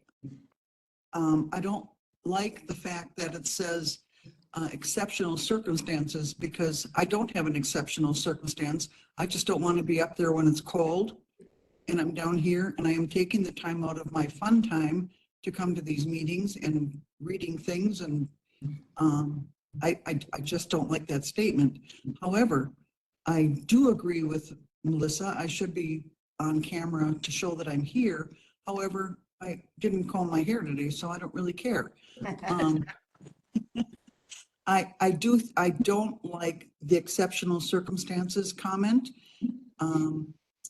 I think that there are so few people who want to run for this county board that if you have an older person or even a younger one who can manage to get away, we ought to be thankful that somebody wants to come on by remotely as opposed to not doing anything at all. If had I known that this was a thing, that I wouldn't be able to come by remote access, I would not have ever run. And I don't like that comment at all, and I think that we ought to change it, but that's my opinion. Thank you. Ingrid Glassbrenner. Chair, I would just agree with her that I do think we need to consider the fact that we struggle to fill spots, and particularly if we're looking for people who also have jobs. I think that having the ability to attend remotely has made it a bit more possible for them to do that. Because you got to factor in the amount of time that it takes to get to and from a meeting as well. If we were going to put any type of provisional statements in here, I would like to know then what is the recourse if someone is not doing that. For example, if you're saying that, okay, they need to be on camera or they need to have permission. I mean, thus far, as far as I know, there hasn't been any way of like enforcing that. And so a provision that doesn't have an enforcement is useless in my opinion.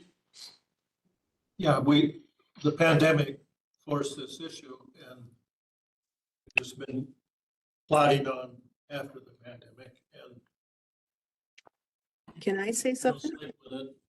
I'm not real slick at recognizing people, Mary. but I can get better. Whoever's the chairman can get better. Yes, Steve. I think we need to put something in there about remote access and closed sessions. I don't think they should be allowed in closed session if they're in remote access. We don't know who else is attending in that room. It Don't does- matter. If you don't have a it quorum. talks about closed session here. It does make that statement. Okay. Because I know it wasn't in the previous. No, it wasn't. Good. It's in here. That if you're attending remotely, then you're excused from any closed session part of the meeting, Okay. which I think makes perfect We sense. talked about it, but I didn't know if we. Yes. I will say that this has been an item of discussion among my administrator group, and several other counties are putting this language in just because there is no real way to ensure confidentiality and to know who's on the other side of the camera and all those things. So, I do see this, I have seen this increasingly. Okay, and I have a question, because I thought you said earlier, and I didn't see that you had to ask if you could be remote. There was something illegal about not asking. Did you tell me that at one No. point? In our prior rules, it said that you needed the permission of the chair, Okay. and no one was doing this. Oh, that's what what, you said something about that. Okay. Yes, our It still prior, says that in here, and that's Right. the point. Like, state that, then well, I mean, and Mr. Chair, this kind of goes back to the whole attendance piece, because if we're relying on everybody just being able to do whatever they want just so we can make quorum, is there another area where you all feel like you need to have more accountability? I mean, an employee couldn't just not show up to work several days. There would be some sort of a consequence, right? Or there would be some sort of a requirement. So again, that's for you all to decide. You know, I know quorum has been an issue multiple times for many of you. We've had to cancel meetings because we haven't had people aren't communicating and telling people they're not coming, or they just don't show up. And so, you know, I think that's for you all to decide, where is that balance for you, or what would you like to see to increase that accountability, but yet give people freedom? And where is that balance, I guess, from what I'm hearing in this discussion? We've never had an issue quorum at a board meeting, have we? No, but it's been close sometimes. I mean, it gets close. Had to make calls to people. Have we had to count people online? Yeah, but we have to sometimes keep track of people coming and going to maintain that quorum, so. Mr. Chair, this is just anecdotal. I don't know if it actually bears out in numbers, but prior to our reorganization, I don't remember there being so many quorum issues. Right. And I don't know if it's just the board that we have, or if it's because the committees that we have such a larger number of people, you have to have a larger number show up. You know, when we had committee members with only 5 people. I think that's the whole problem. Mr. Renning, clarify this for us, will you?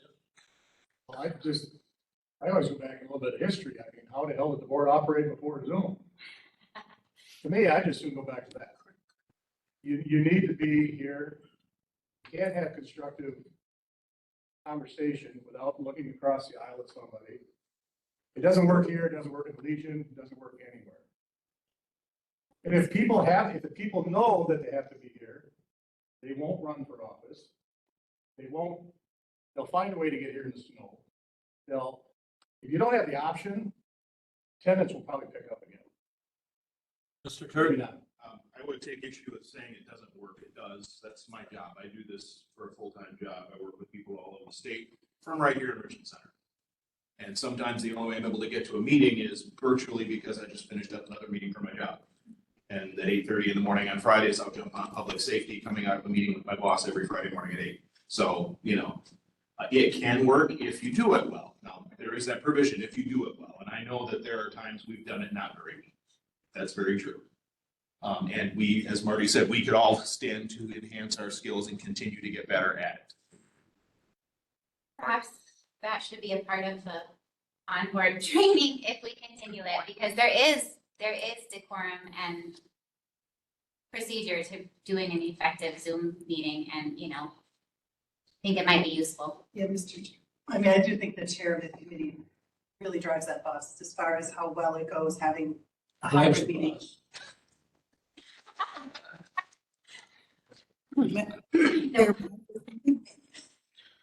Mr.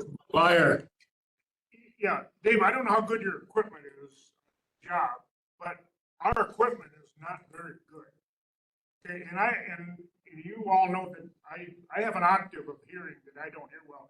And this scratchy voice that we get on this remote is very difficult for me to understand. And there may be others in this room that suffer the same little thing. But anyway, that's my point. Who else? I think you have one. I'll respond to that. Barb? Yes, I understand Dan's problem with hearing. I have a problem with hearing too. And I will have to say that being able to be on WebEx, I use the closed captioning, and it's 1,000 times better sometimes than being in the actual meeting. So I don't think that's a legitimate excuse to not use it.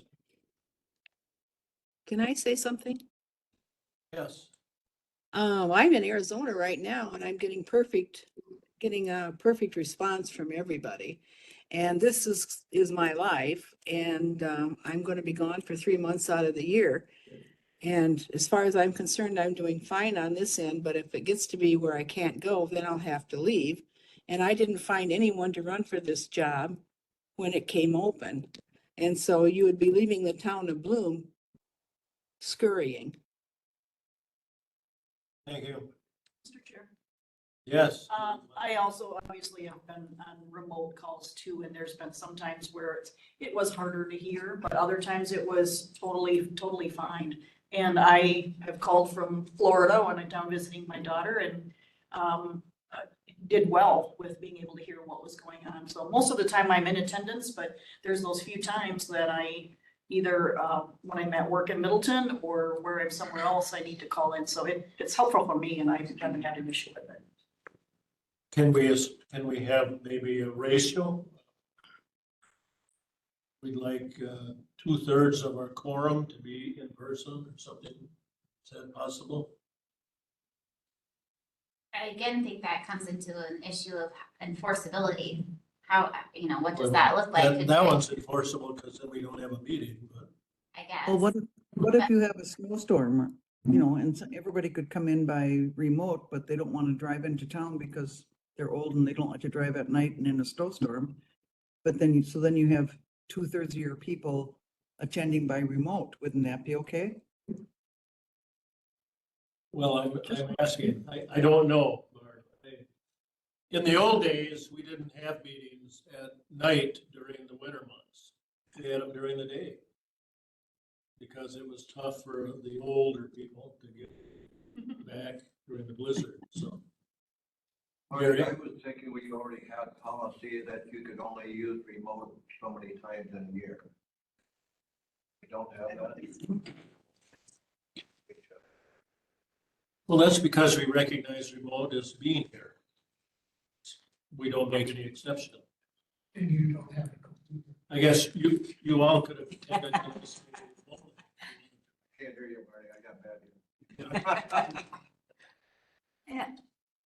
Okay. Linda? I haven't always followed all the computer rules, as everybody knows, but we're in a new age and younger people are working from home and they're used to remote and used to meetings like that. And I think we have to accept that we're in a different type of way of meeting and doing business. Totally. If you want to attract younger people. Yeah. Okay. I think we leave it then. I'm making notes. We're not making any. The good notes We're not there. assessing anyone heavily. 4.04, order of business. I think this is consistent with what you had before with the order of business. The only thing I added was reports and administrators report. Ultimately, I don't know what your county board meetings look like in terms of reports. Do you normally get reports from department heads and folks like that? Okay. I think it'd be good to hear from your administrator every meeting, but otherwise, this order of business is consistent with what I would see for a county board agenda. The administrator has a report each meeting. She supplements that report with a video report.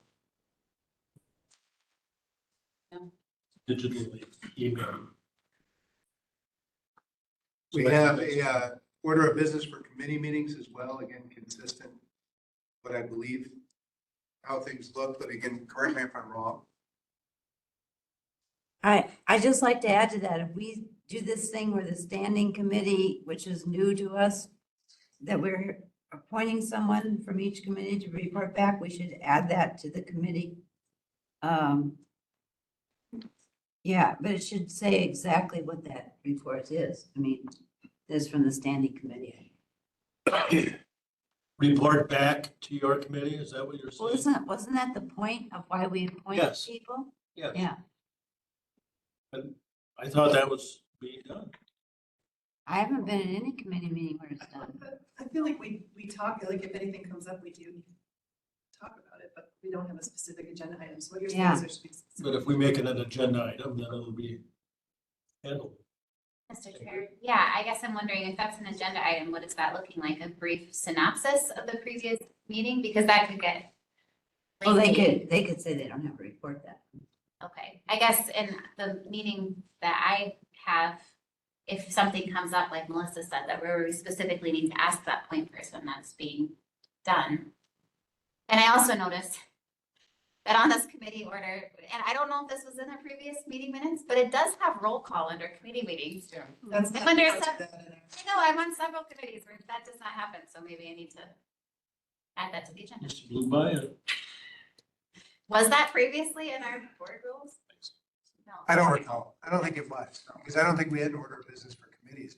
Yeah, I don't think so. Okay. Again, the point is to establish some regular form for the agendas, which leads to regular form for the minutes, and so it's all very standard. Mr. Chair. Mhm. One thing I notice in some of the meetings that I'm in is there's different grants that are received. And sometimes it would just be nice to have an update on that. Like, where is that grant in the process and what does it do and what's left to be done? Sometimes, I think we're kind of scrambling at the end to try to finish some stuff. And I think it would just been nice for board members to be aware of where we're at in that. So I don't know if that's something potentially to add there, or if that would be under the reports as well. It's just a thought. Mhm. In public safety, we have an agenda, standing agenda item for updates on our current grants. Oh, Well, for two of the current grants. So it's just added to the agenda. yeah, that's what I'm saying. I think it would be nice to have something like that for all of the committees, because there's other grants that it'd be nice to know where are we at with them. If I can throw in a caveat on that, Mr. Chair, HHS would be its own, if we did that, we would take up like that would not be possible. So I think that would be on a committee by committee basis. But that brings a problem I have personally with HHS, and that's us okaying the ability to exceed the parameters, and we do that routinely. What way? I'm sorry. Oh, we've got instead of authorizing a contract with Chilita up to 150,000, we're gonna have to bump that up to 350, because now we have two people there. And we do that pretty routinely at our board meeting. Yeah. So my question is, do we need to do it at a board meeting? Does it have to come to a board meeting? Is this something that can be handled administratively? Because we just routinely number sample. And Ms. Pest can speak to this too, but I personally think, I mean, you could maybe put parameters on it, but because of the amount of times that those contracts have to be amended, just because of the nature of the business, it does seem unwieldy to have to bring that to the county board every time. But I think that there is some concern because it's large dollar amounts and people don't always understand, like, what is that process? Why are we Right. doing that? So, Mr. Chair. Yes. I'm kind of a firm belief that realistically, you all pass a budget. And as long as those dollars are within that budget, that realistically, those committees and those department heads should be able to funnel through and then just have the administrator put that stamp of approval on it if it's a change. And that's where a procurement policy would come in handy, and we actually do have a good draft policy already worked up. Andy will be kind of getting it to you. But it really identifies what those thresholds look like, and if there's a change, how much is that change? Then it has to go through the committee or go through the board. But at the end of the day, you know, if it's still within that budget that you all approved, there really isn't a need to, you know, have it go through the standing committee and then finance and then the county board, because you've already approved it. So it seems like we're being redundant, and we're also holding up payment sometimes because we're waiting for it to get through. And that's part of the whole discussion I think we really do need to have on our committee structure and how we schedule our meetings to try to get stuff done in that same month so that we're not dragging it out. But I mean, it's a much bigger conversation than just this, but.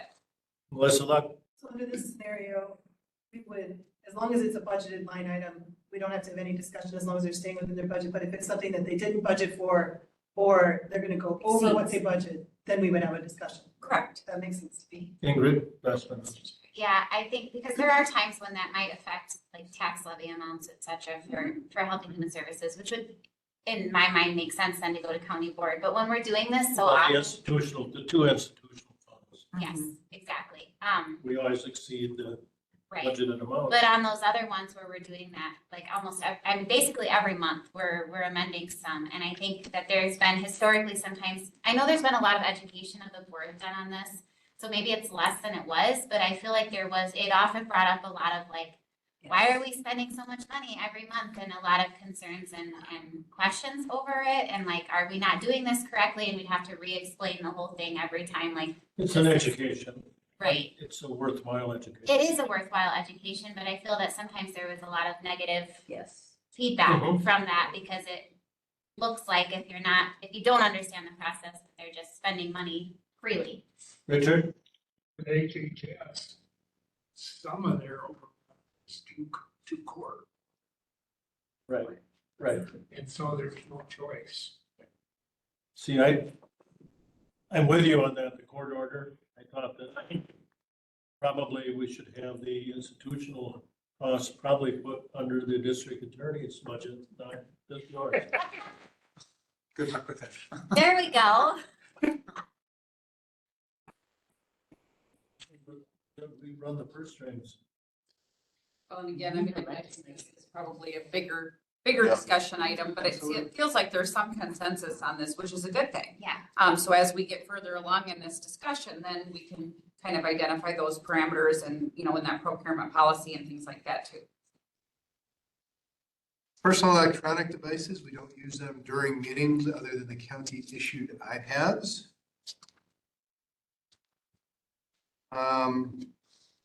Recognition debate, I'm sorry, go ahead.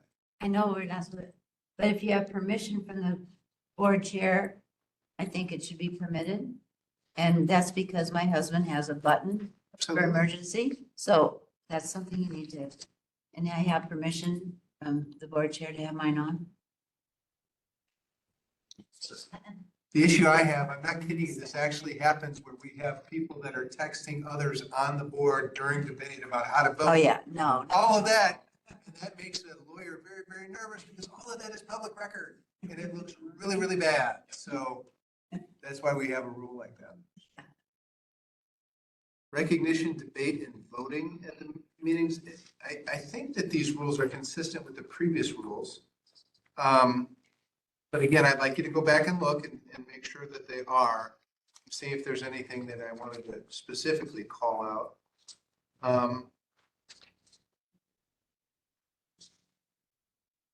Here. Yes, Mr. Dirk. In 406 sub E. Yes. Is that section reference off there? Should it be 406 and not 306? Yes. Mr. Chair. Yes. And this probably, I think this was in there, but I'm just curious, did we have in our previous board rules, and I'm having trouble because they're so differently laid out, finding that section. Did we have where it specified that in a debate, someone can only speak twice? Is it like that prior? I think maybe it was, but. I don't think we had that in. No, but I'm good with it. I'm not saying I have a problem. That's actually a Robert's rules. Is it? Yeah, you can modify that. You can have it once, you can have it 5 times. It's up to you, but that's in Robert's rules. Can you choose not to enforce it if you want to let someone talk more? Because I. With the permission of the body, absolutely. But not the chair of the body. Well, the chair can say, is there any objection to allowing the speaker to speak a third time? No one's throwing chairs. Don won't be on the board from here. He needs to be. I really don't think we have a problem. No, I don't either. We don't, so.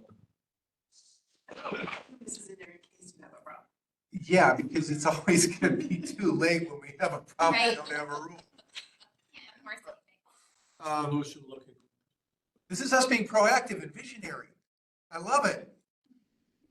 Public debate and decorum. I don't know if this has ever been a problem in Richland County, honestly, where the public shows up and has all sorts of, because we deal with contentious issues in counties. So sometimes, okay, true story, in a county that was unzoned, I went to a board meeting where they were debating implementation of a zoning code because they had a CAFO that was coming in. And the farming community was pretty upset about a zoning code coming in. So we held the meeting off-site at a UW campus, and all of the farmers parked their tractors and trailers in the parking lot. Nobody could get to the meeting. I mean, talk about contentious, you don't know what contentious issues you're going to confront. And so I like to have rules in here that govern public comment. The chair has the ability to control, and we have expectations in these rules about how people are going to conduct themselves at meetings. Again, may not have needed it the past 20 years. At some point, Oh, we may need yes, it. we have needed it and we've handled it. Yes. Ingrid. Yeah, I'm looking at the rules for public comment, and I don't remember this specifications in our previous board, but I like this because I've had to use this for some contentious meetings, and it does help a lot. I am curious though about do we want them to have to state their residential address? I've never heard anybody have to do that in any of our meetings. We have them write it, I believe. Do we have them write it? Okay. Right, they have to sign in, Derek. Maybe they do. They should, but they don't always do that either, so. Well, and this says that they'd have to verbally state it. I don't know. I'm just curious. Do you guys think They that at would least be have to sign his beneficial? name, and then I think the chair would have the authority to recognize them or not recognize them if they didn't put their address down. The only time where we went through a semi-formal situation is when we had the debates, public comment on the drop dead resolution, as they called it, during the summer. They could be living in Chicago and own 1,000 acres here and have a capo next door and, you know, I mean, I don't think the address is that important. I think if they have something, and they also we've had where they've hired a lawyer to come in and make a public comment, and the lawyer didn't live here. Again, I just want to say I appreciate all of these things. For example, the no longer than 3 minutes, the not attacking personal board members, and the refrain from asking questions. These are all things that I've had to deal with at a committee meeting. And so to have this be in our board rules where you can refer this to, as stated in our rules, this is the expectation. So I just want to say I appreciate that.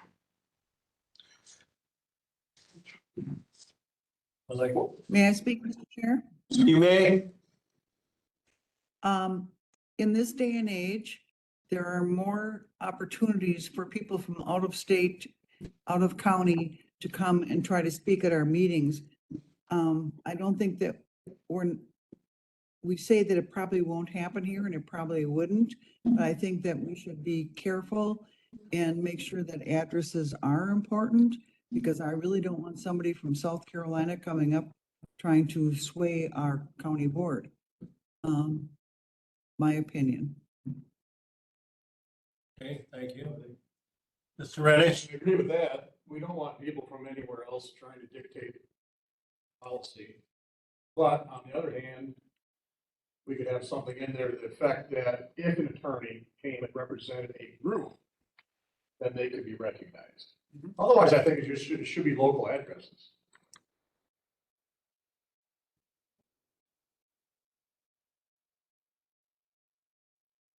Oh. I think about the whole having the dog breeding kennels, and the dogs are being used then for medical experiment, not testing. And there was a big to-do about that. I mean, not almost came here, but south of us, Spring Green, I know, debated it. And I referred the advocates to Melissa Luck's committee. She handled it, I think, in committee. I'm not sure. What did you do? How did you handle that? Long time ago. Didn't recognize them, right? No, they spoke. No, they spoke. It was zoning. You were on with me then. Oh, Linda was on. Well, anyway, that was a contentious, very contentious issue, David. There are occasions where we have folks from outside our county who speak to issues directly involving us, whether it's Tri-County Airport, other projects we have where we're involved. So, whether they live in the county or not isn't necessarily the determinant, but I think if you do collect their address, you have an opportunity to identify where that feedback's coming from. So if it was somebody from out of state trying to influence us, we could say, oh, well, that person was from South Carolina or whatever. It doesn't disqualify them. Right, but you know where it's coming from. Yes. And maybe they live in South Carolina, but they want to. We did have We just had a case like you talked about 5 years ago, the outside attorney came in and represented the landowner on, that was objecting to the, Solar array. solar. Solar. panel. That was the thing. Handed out 3-ring binders this thick to every. Yeah. Never read it. Reconsideration 4.08.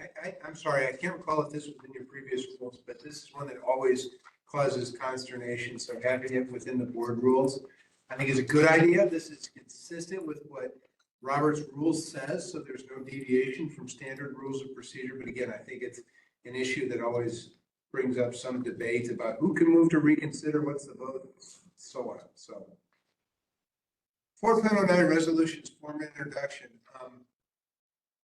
Again, trying to provide some regularity to the process and what resolutions look like. We have a space for a fiscal note, a space for a legal note. Those are important considerations in my mind for county boards in terms of your function as making informed policy decisions and relying upon staff to give you the information to make those policy decisions. Fiscal note, what's the economic impact? Legal note, can we do this? Is it within our authority? Those are very important features. The third feature, the identity of the committee that considered the resolution, the date at which the committee considered it, and the official action and the votes of the committee members relative to the proposed action. So we know who's in favor, who's opposed at the committee level when it gets to the board. And then in B, we have the process for introducing resolutions. It can either be by an individual board member or it can be by a committee. If it's by an individual board member, we have a process. If it's by a committee, we have a process. Subsection C in 4.09 is in your current rules.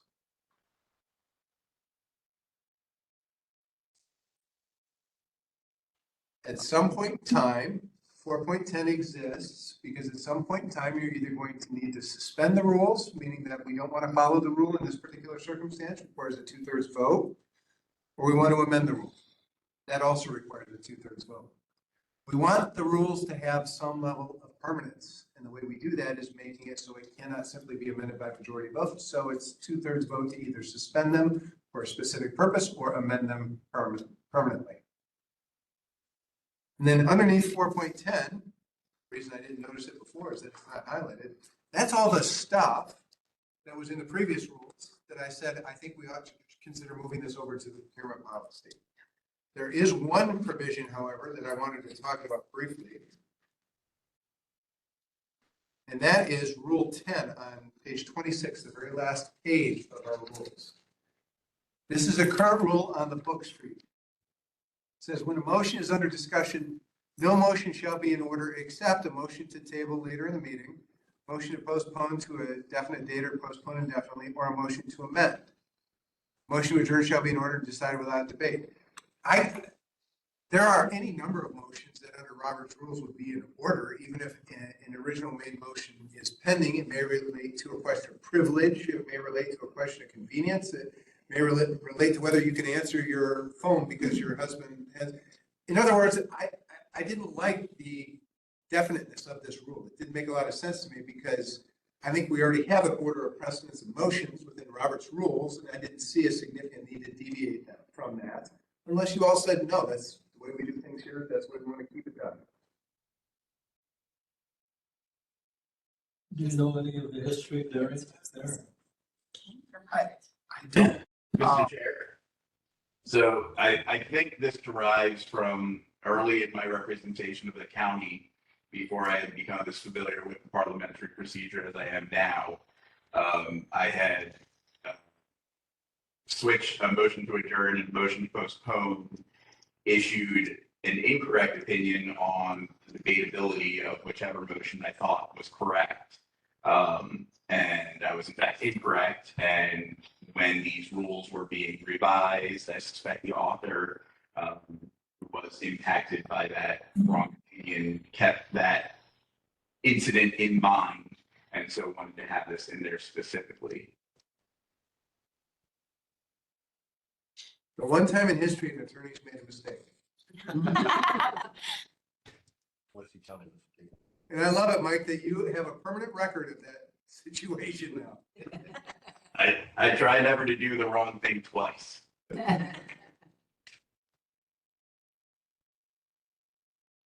So that's the board rules in a nutshell. And again, from a process standpoint, I think that we've discussed a fair amount of things tonight. And it would be nice to come back. I can come in person, virtually, whatever you prefer. And go through and say, okay, deep dive, what specific edits do we want to see by these rules? Or perhaps consider them section by section. Okay, either adopt or adopt as amended. And then I produce a final form of everything to come back to this point. Does that make sense? Me, great. But it gives rise to the very good possibility that we're going to have another meeting of the board as a whole, as a committee, to discuss this. Yeah.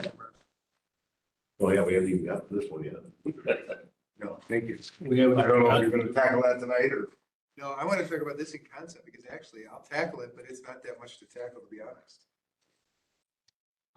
So we are going to have another meeting. What do you think? 2 weeks time? Our regular board meeting is scheduled for Tuesday, the 20th. What date? We're at the 12th right now, so. We already have a 6 o'clock. So we're having our personal. What is the 6 o'clock meeting on 2020? It's There's a message from the sheriff that says, I was not aware that there were cheesy potatoes going to be made available. I need to work on this community. The sheriff. Oh. Next time you need that in your email, Apparently I Candace. need Yeah. There will that be. in the email. Last week of February? Yeah. Looks like we're pushing to the last week. We went 2 weeks from tonight, that's Right.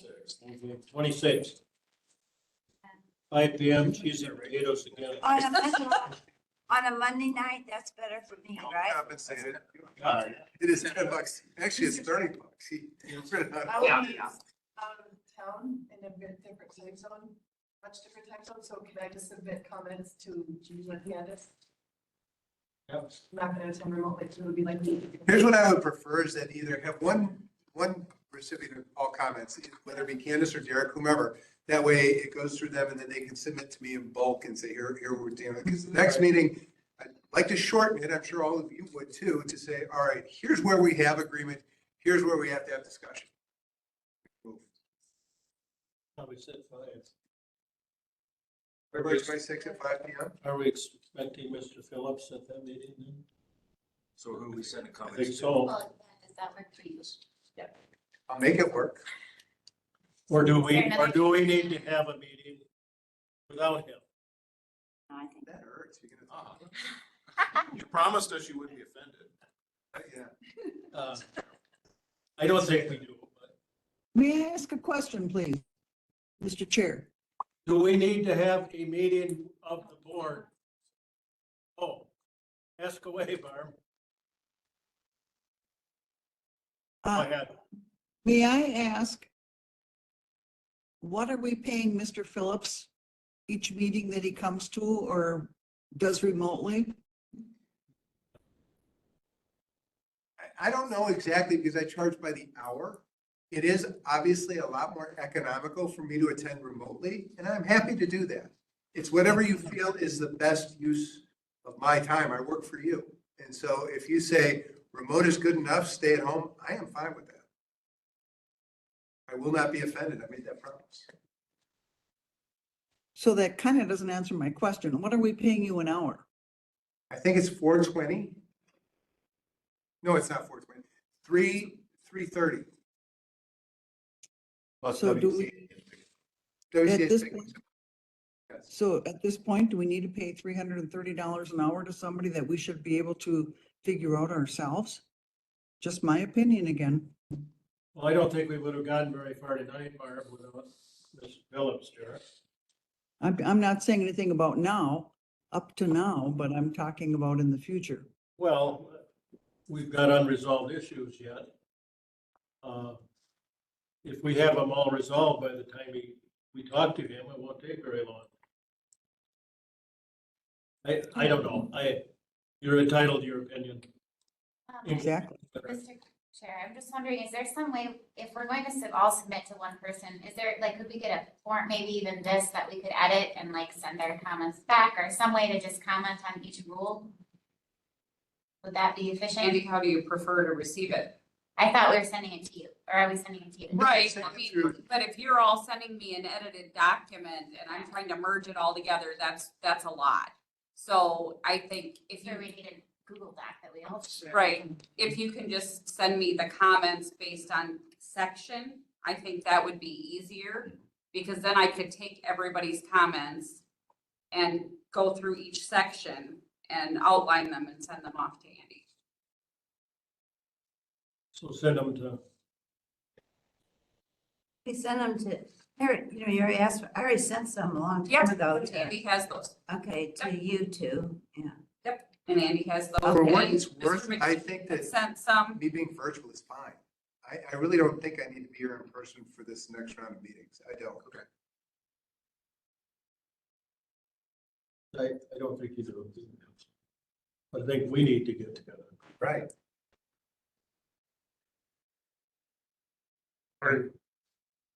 Mr. McGuire. In this meeting, are we gonna be voting on rule changes? This one. Okay, No, we're gonna hammer it out. okay, I was just concerned about why would we be meeting and voting on rule changes before we have 4 or 5 potentially brand new board members stepping in a month later? Well, the problem is, and here's my answer to that. Dan's question is, why would we vote on these changes before we have new members? The problem is, we've got to be up and running by the 3rd Tuesday in April with our changes, with our new format. And this is a problem that county government has wrestled with for. I got it right now. When you said that, you gotta have this information before you make the committee assignments. Okay, Right. very good. Thank you. Okay. Makes a lot of sense. Okay. All right, should we jump into committees then?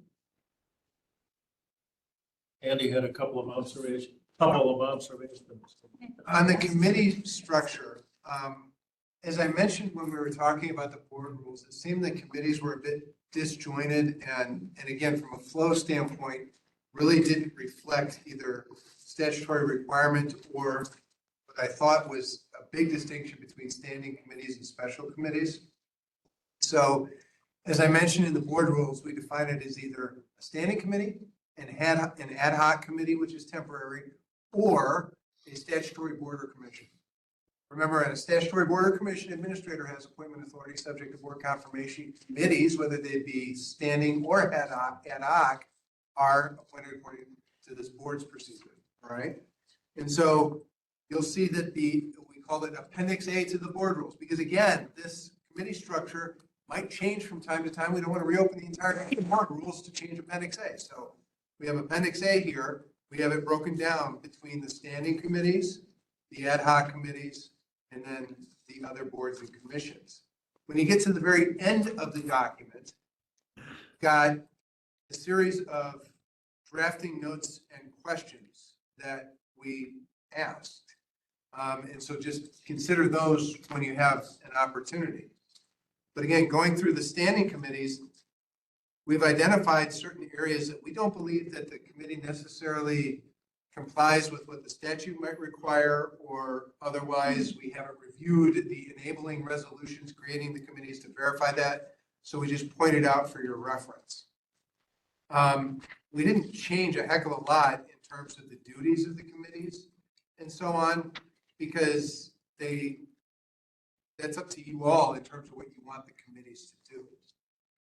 Here is what I will tell you though about the committees, is that from the standpoint of managing governance within the county and at the county board level, you have the ability to combine committees and combine function. And for example, I'm going to use the most extreme example. If you wanted to combine health and human services with zoning, you can do that. wouldn't recommend it, by the way. But you can do that. 59.03 of the statutes, which is what we started our discussion with tonight, gives you the ability to do that, all right? So what I would encourage you all to do is think about how do we streamline the committee structure through the county board to ensure that our meetings are meaningful, impactful, and efficient. And the way that we do that is by having the committees take on responsibility for policy oversight, providing direction to staff where needed, getting information from staff where needed, but otherwise allowing the departments within the county to do the operational work. And so I don't have here a list for you of where I think the combinations need to occur. There are counties that have gone through this process previously. I'm thinking specifically of Ozaukee County and La Crosse County, two counties I worked with on this process, where they took, I think, La Crosse County at one point had 18 different committees. They whittled to 5. And they are very happy with that change. County board, administration, everybody is happy with that change. It took them a while to get to that point. They really had to think about how these committees fit together. And they didn't get it right the first time they went through this. All right, so it just takes time. And if it's something you want to consider, I would recommend you consider it and think about We it. just did that 2 years ago. We reorganized our committee structure using You those. cut me off when I started my speech. I thought someone else would. We brought in, we talked to La Crosse and Ozaukee counties brought in, and we Oh, went did you? from like 8 That's excellent. down to 9. Okay, perfect. So. But we're not saying we got it right the first But time. no, not at all. And I thought we were going to disband, because you talked later about 2 members of the education committee being, I thought we were disbanding the education committee and putting the extension with, I mean, we haven't voted on this with land and zoning and, Yeah, I think. and, Well, Derek and I, as you all saw, we did propose, prior to deciding we were gonna do all of this, we did propose, transitioning to 5 committees and moving things around a little bit. And I think, in light of too recently, again, our meetings are getting shorter, they're getting more efficient. And rather than some of you having to come back and forth for 3 or 4 different meetings, one meeting that's maybe an hour and 15 minutes rather than 3 or 4 meetings that are 20 minutes long. When you think about that, it does seem more logical, more efficient, and a more effective use of everyone's time, if we can make it work. And that's really where it's going to be at, is looking at the potential structure, the suggestions that we had, thinking through what we think makes more sense. But again, that'll all happen, as you look through this and as you speak with Andy about the committees themselves. I mean, this was just, he's not recommending anything one way or the other at this point. This is just what we have now. And if we want to make additional changes, then through this discussion, I think is the time to entertain that and think about that. Because you're right, it makes no sense to have an education committee that's only dealing with extension. So that's one that we know. Fair and parks, they don't want to be rammed together anymore. And that's a subcommittee issue that we do need to address. And we know that. So those are discussions that, yes, I think we need to have based on, and as you all have said, there are some things that you think worked well with the restructure, and there are some things that you're like, yeah, that didn't really make sense and it's not really working well. So this is the time to talk about all of those. What's that? I have 2. One is the land and zoning. The first comment is a statutory thing. Chapter 92 says you have to have a member of agriculture on. Yes. And so if a county board member happens to be a member of agriculture as defined in the statutes, that's fine, but I don't know if we can count on that. And then the very last sentence in this whole document, it says that the Southwest Regional Planning Commission is disbanded or dissolved. That's not true. Southwest Regional Planning Commission is very active. It's the Regional Planning Commission. Maybe I'm thinking something different, but that's the WCA creation. That was dissolved, Southwest RPC. Southwest was. Maybe it's something different than what I'm thinking of. Yeah, it's definitely not disbanded. It's a It's regional gonna commission. call Troy and. We can't even get out of that without doing it some. Death. I don't. Mr. Chair, I have a question. Yeah. Ms. Pesh, I don't know if you discussed with Andy at all, about the Health and Human Services and Board of Health issue. I'm still not fully understanding our conundrum there, but I noticed there weren't any comments on that, so Right, so, and we did discuss this a little bit, how the statutory requirement is 9. We were apparently going to ask for some sort of a waiver from the state to have more people on the committee. The state came back and said absolutely no, but we still had 11 people on anyway. And then doing some further research that Derek and I have done, apparently 2 people weren't going to vote all the time, but I don't know if that's actually been happening. It seemed a little bit muddy. And so that was the issue with HHS, and we did touch on that. yeah, if I can clarify a little bit. So I think what we had come up with was, there are specific things that the Board of Health deals with, and it's not routinely in our meetings. And so, although I think that that gets a little questionable, because what is always specifically Board of Health?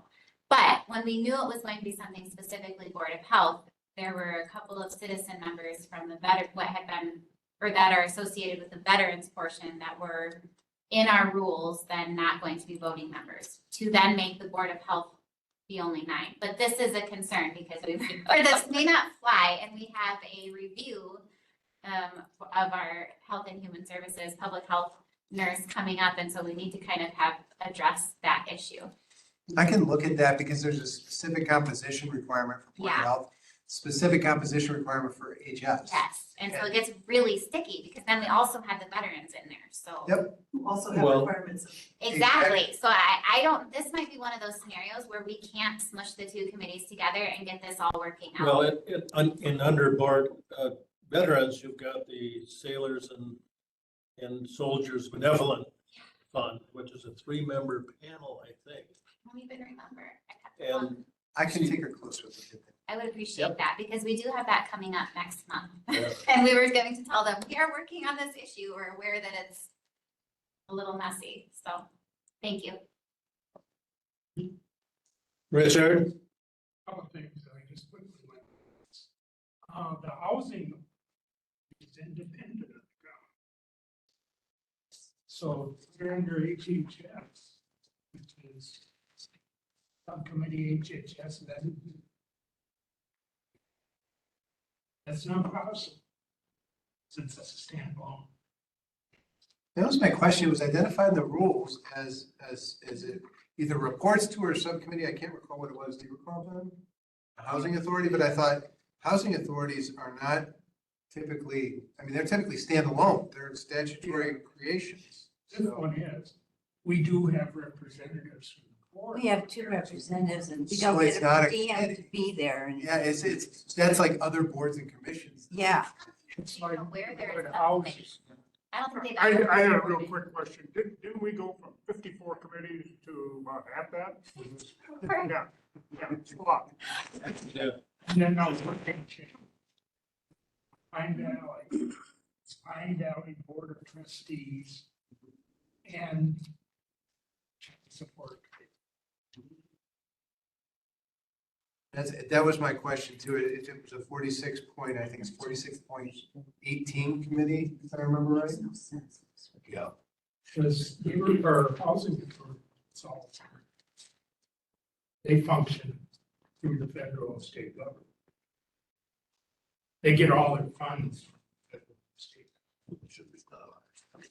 Melissa? So correct me if I'm wrong, but my understanding with the subcommittees, this was just saying that if the housing authority needed something to go through the board, that they would go to HHS, make the request, and then HHS would send it on to the board. So, because we have the same thing in public safety where, like the Joint Ambulance Committee, they have their own body, we don't have anything to do with it, but if they want a resolution to come before the board, like they had a recognition they wanted.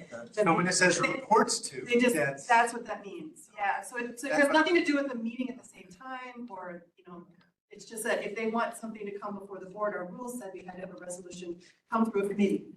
And so that's the committee that comes, Avenue to the board. yes, okay. And you're right, the RPC is not dissolved. I was thinking something. yeah, Thank you. only because I go to the meeting, so Right. that's how I know. Well, tell them next meeting they're dissolved. They will not be happy.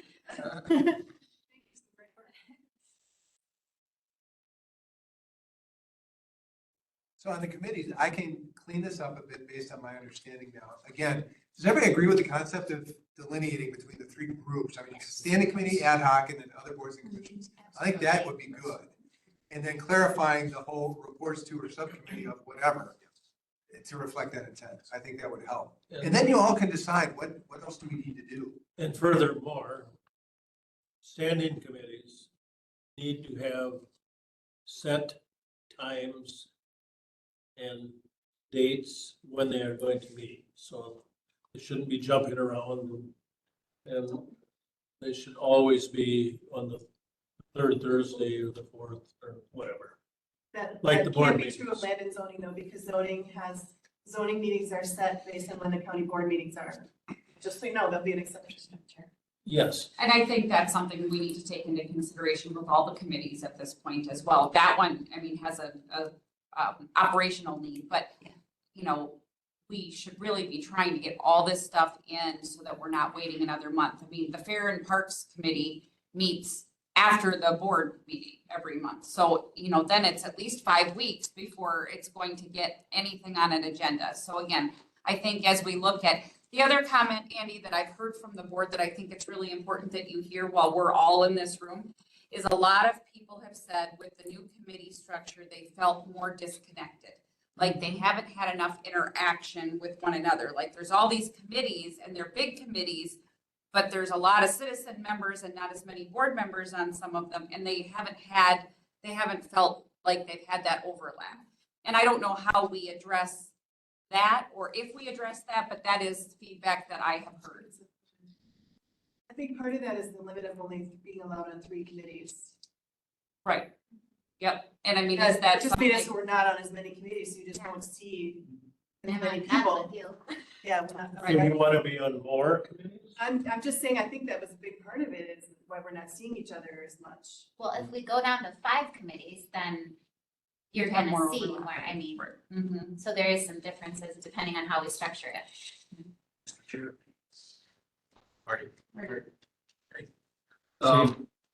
The actual committee assignments document, are we gonna fix that and align it? Because right now it's a mess. I didn't know if we were gonna do it or have them look at it. I thought you were gonna come back with ideas, right? You missed About that. committee assignment, yes, but are you talking about the form that you submit? No. Talking about- Document yes. together, it just has assignments to all the different committees. Yes. Doesn't align with the other document, it's way out of date. No, we didn't give him that document. Okay, that's what I was Yeah, asking. no, he doesn't have that document yet because what will be in that document will be based on whatever decisions are made here. Then we'll read That's what I was that. asking. Are we gonna do that in-house? Yes, Okay. yeah, we'll do that. Mr. Chair. Yes. Sorry. So there's a note, I think AP, is that you? That is me, yes. Yeah, so like on the land and zoning. Depends on if you like the note. Depends on if you like the note. It's a bad note, that's No, not me. I don't understand the note. I just wanna, so it's to the land and zoning standing committee, and then at the very, very bottom, you know, you get to B where it says the zoning committee, and then at the very bottom, there's a comment that says recommend deleting this entire committee. Are you saying you wanna delete the land and zoning committee? That's what I wondered too. And it's the same thing under public safety. At the very Right. end of it, it says delete this entire committee, and I Yes. don't understand what those. No, that was deleted from the list. It was, and I spoke with your administrator about, I forget what the committee was, but I said, and she said it doesn't exist anymore, not land, not land. Oh, it's no, not- it was a, There was something in there, I forget what it was, That's right where it comes. because didn't you combine those? We did combine them, yeah. So I think that's probably why, It's a comment from something that was deleted that we Exactly. no longer see. It exactly. makes a lot more sense, because it said the same thing for public safety, I'm like, you're gonna get rid of the public. We don't need safety. zoning or public safety. My life would have been really boring. That was my only question.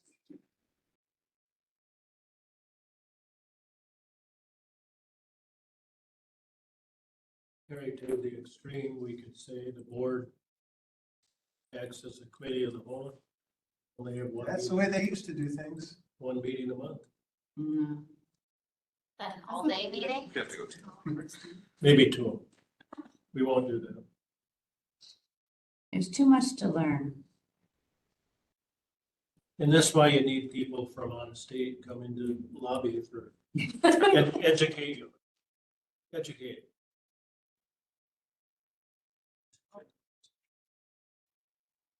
Yes, Steve, got a dizzy. Just a quick acronym question. What's OML? Open meetings law. Sorry. That was supposed to be an internal comment. Not for public consumption, I apologize.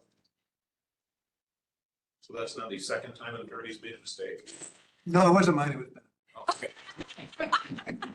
Bad. A mistake for not educating people enough to know what OML means. So Okay. I'm not saying, wait, can I say that?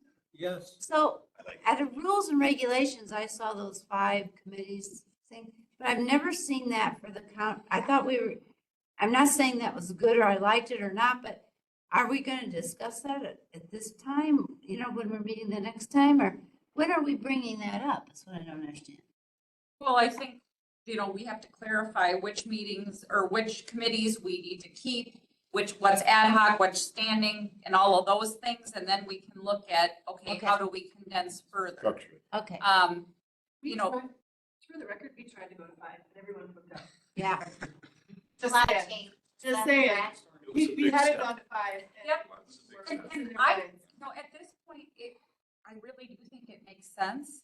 Can I just say though, at that time, we were having like 2-3 hour meetings. Which I think I would have freaked out too, then, because no one wants to be stuck all day. But things we really are on track. Our meetings are really getting more efficient, and so. Not me either. We've had 2 25 minutes, the last 2 public works. Well, then you're not doing your job. Getting the road plowed, streets done. And sometimes doesn't need to be. Okay, we're Yeah, addressing anything more? No, I appreciate your time. This has been a really good discussion. And your attention to the detail and everything has been wonderful. And I'd appreciate again, all comments, and everything. Send them to Candace and Derek and get them to me. And then the next time we get together in 2 weeks, we'll be able to finalize. Right, 26th, 5 p.m.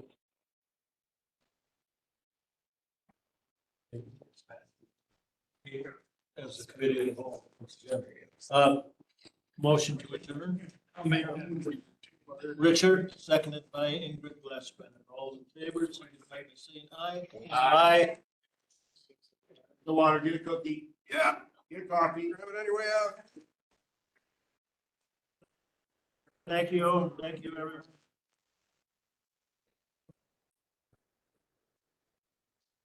I'll take it. Throw it. Got my pen on my, so what was that? You guys get out of there. Because, We're good. You can get my.